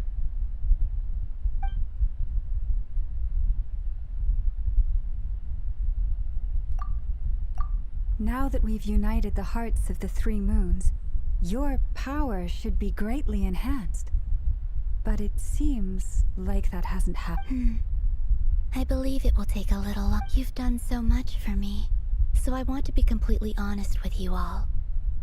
Even though I'm doing a lot better now, the truth is, my recovery will likely be an ongoing process. From the moment I was born, my power has been slowly ebbing away. And that is because Tevat has never accepted me. Even with the moons united as one, it seems my rejection cannot be undone. So far, I have yet to find a solution. It may turn out to be a problem that will plague me until the day I finally leave this place behind. Even so, I will do everything in my power to help you drive out the Reihir of Solnari. As Arlecchino put it, this is not about chasing the spoils of victory. It's just a gesture of heartfelt gratitude. Kutar. Defeating the Reihir of Solnari will be no easy task. While my strength slowly recovers. Naturally. We've considered several viable plans now, but our choice hinges on the answers to a few key questions. Is it even possible to kill Rerir? What experiences shaped the person or monster he became? Given Albedo's expertise in alchemy, I think we should leave him to try and answer the first. Understood. As for the other two, I'm afraid we'll have to count on you again, Miss Nefer. Believe me when I say it's not my wish to burden you. But right now, relying on your skills is our only option. So you're placing all your hopes on me, huh? We can't thank you enough for agreeing to help us. Honestly, I can hardly believe how lucky we are. You sure have a talent for changing your tune, Miss Moonchanter. Timid like Yehoda one moment, Then Flintz's insincere flattery the next. Ladies, please. I must object to your portrayal of me. That's all. Feel free to keep bickering. Just pretend I'm not here. I have faith in. Oh? This isn't about. Look at them getting. And I'm the one they. Is that right? Anyway, Mr. Dainsleif, let's talk. This whole experience. Why? You think I've got it wrong? Quite the opposite. But what makes it so hilarious is how long it's taken you to realize.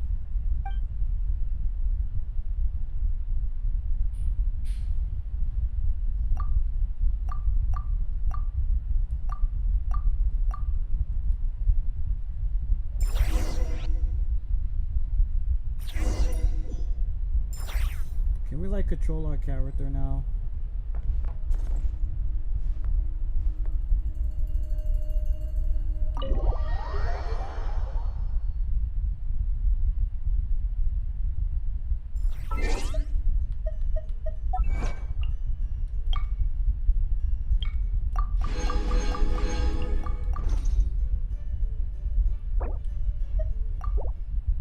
Yeah, I'm in this live stream here.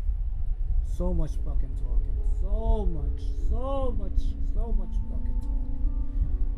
That I'm starting to fall asleep now. So much talking. I don't like that. I don't like that in gacha games, man. It's gotta be balanced.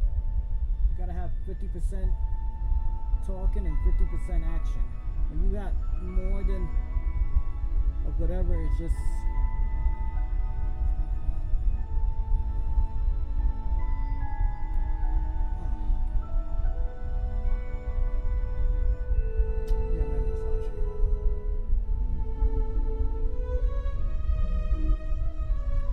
feel like doing my closing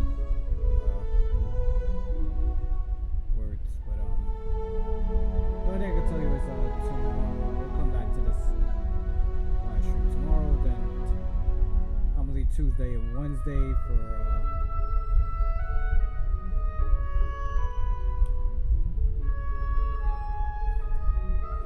Expedition 33, and then Friday we'll probably go back to Enfield.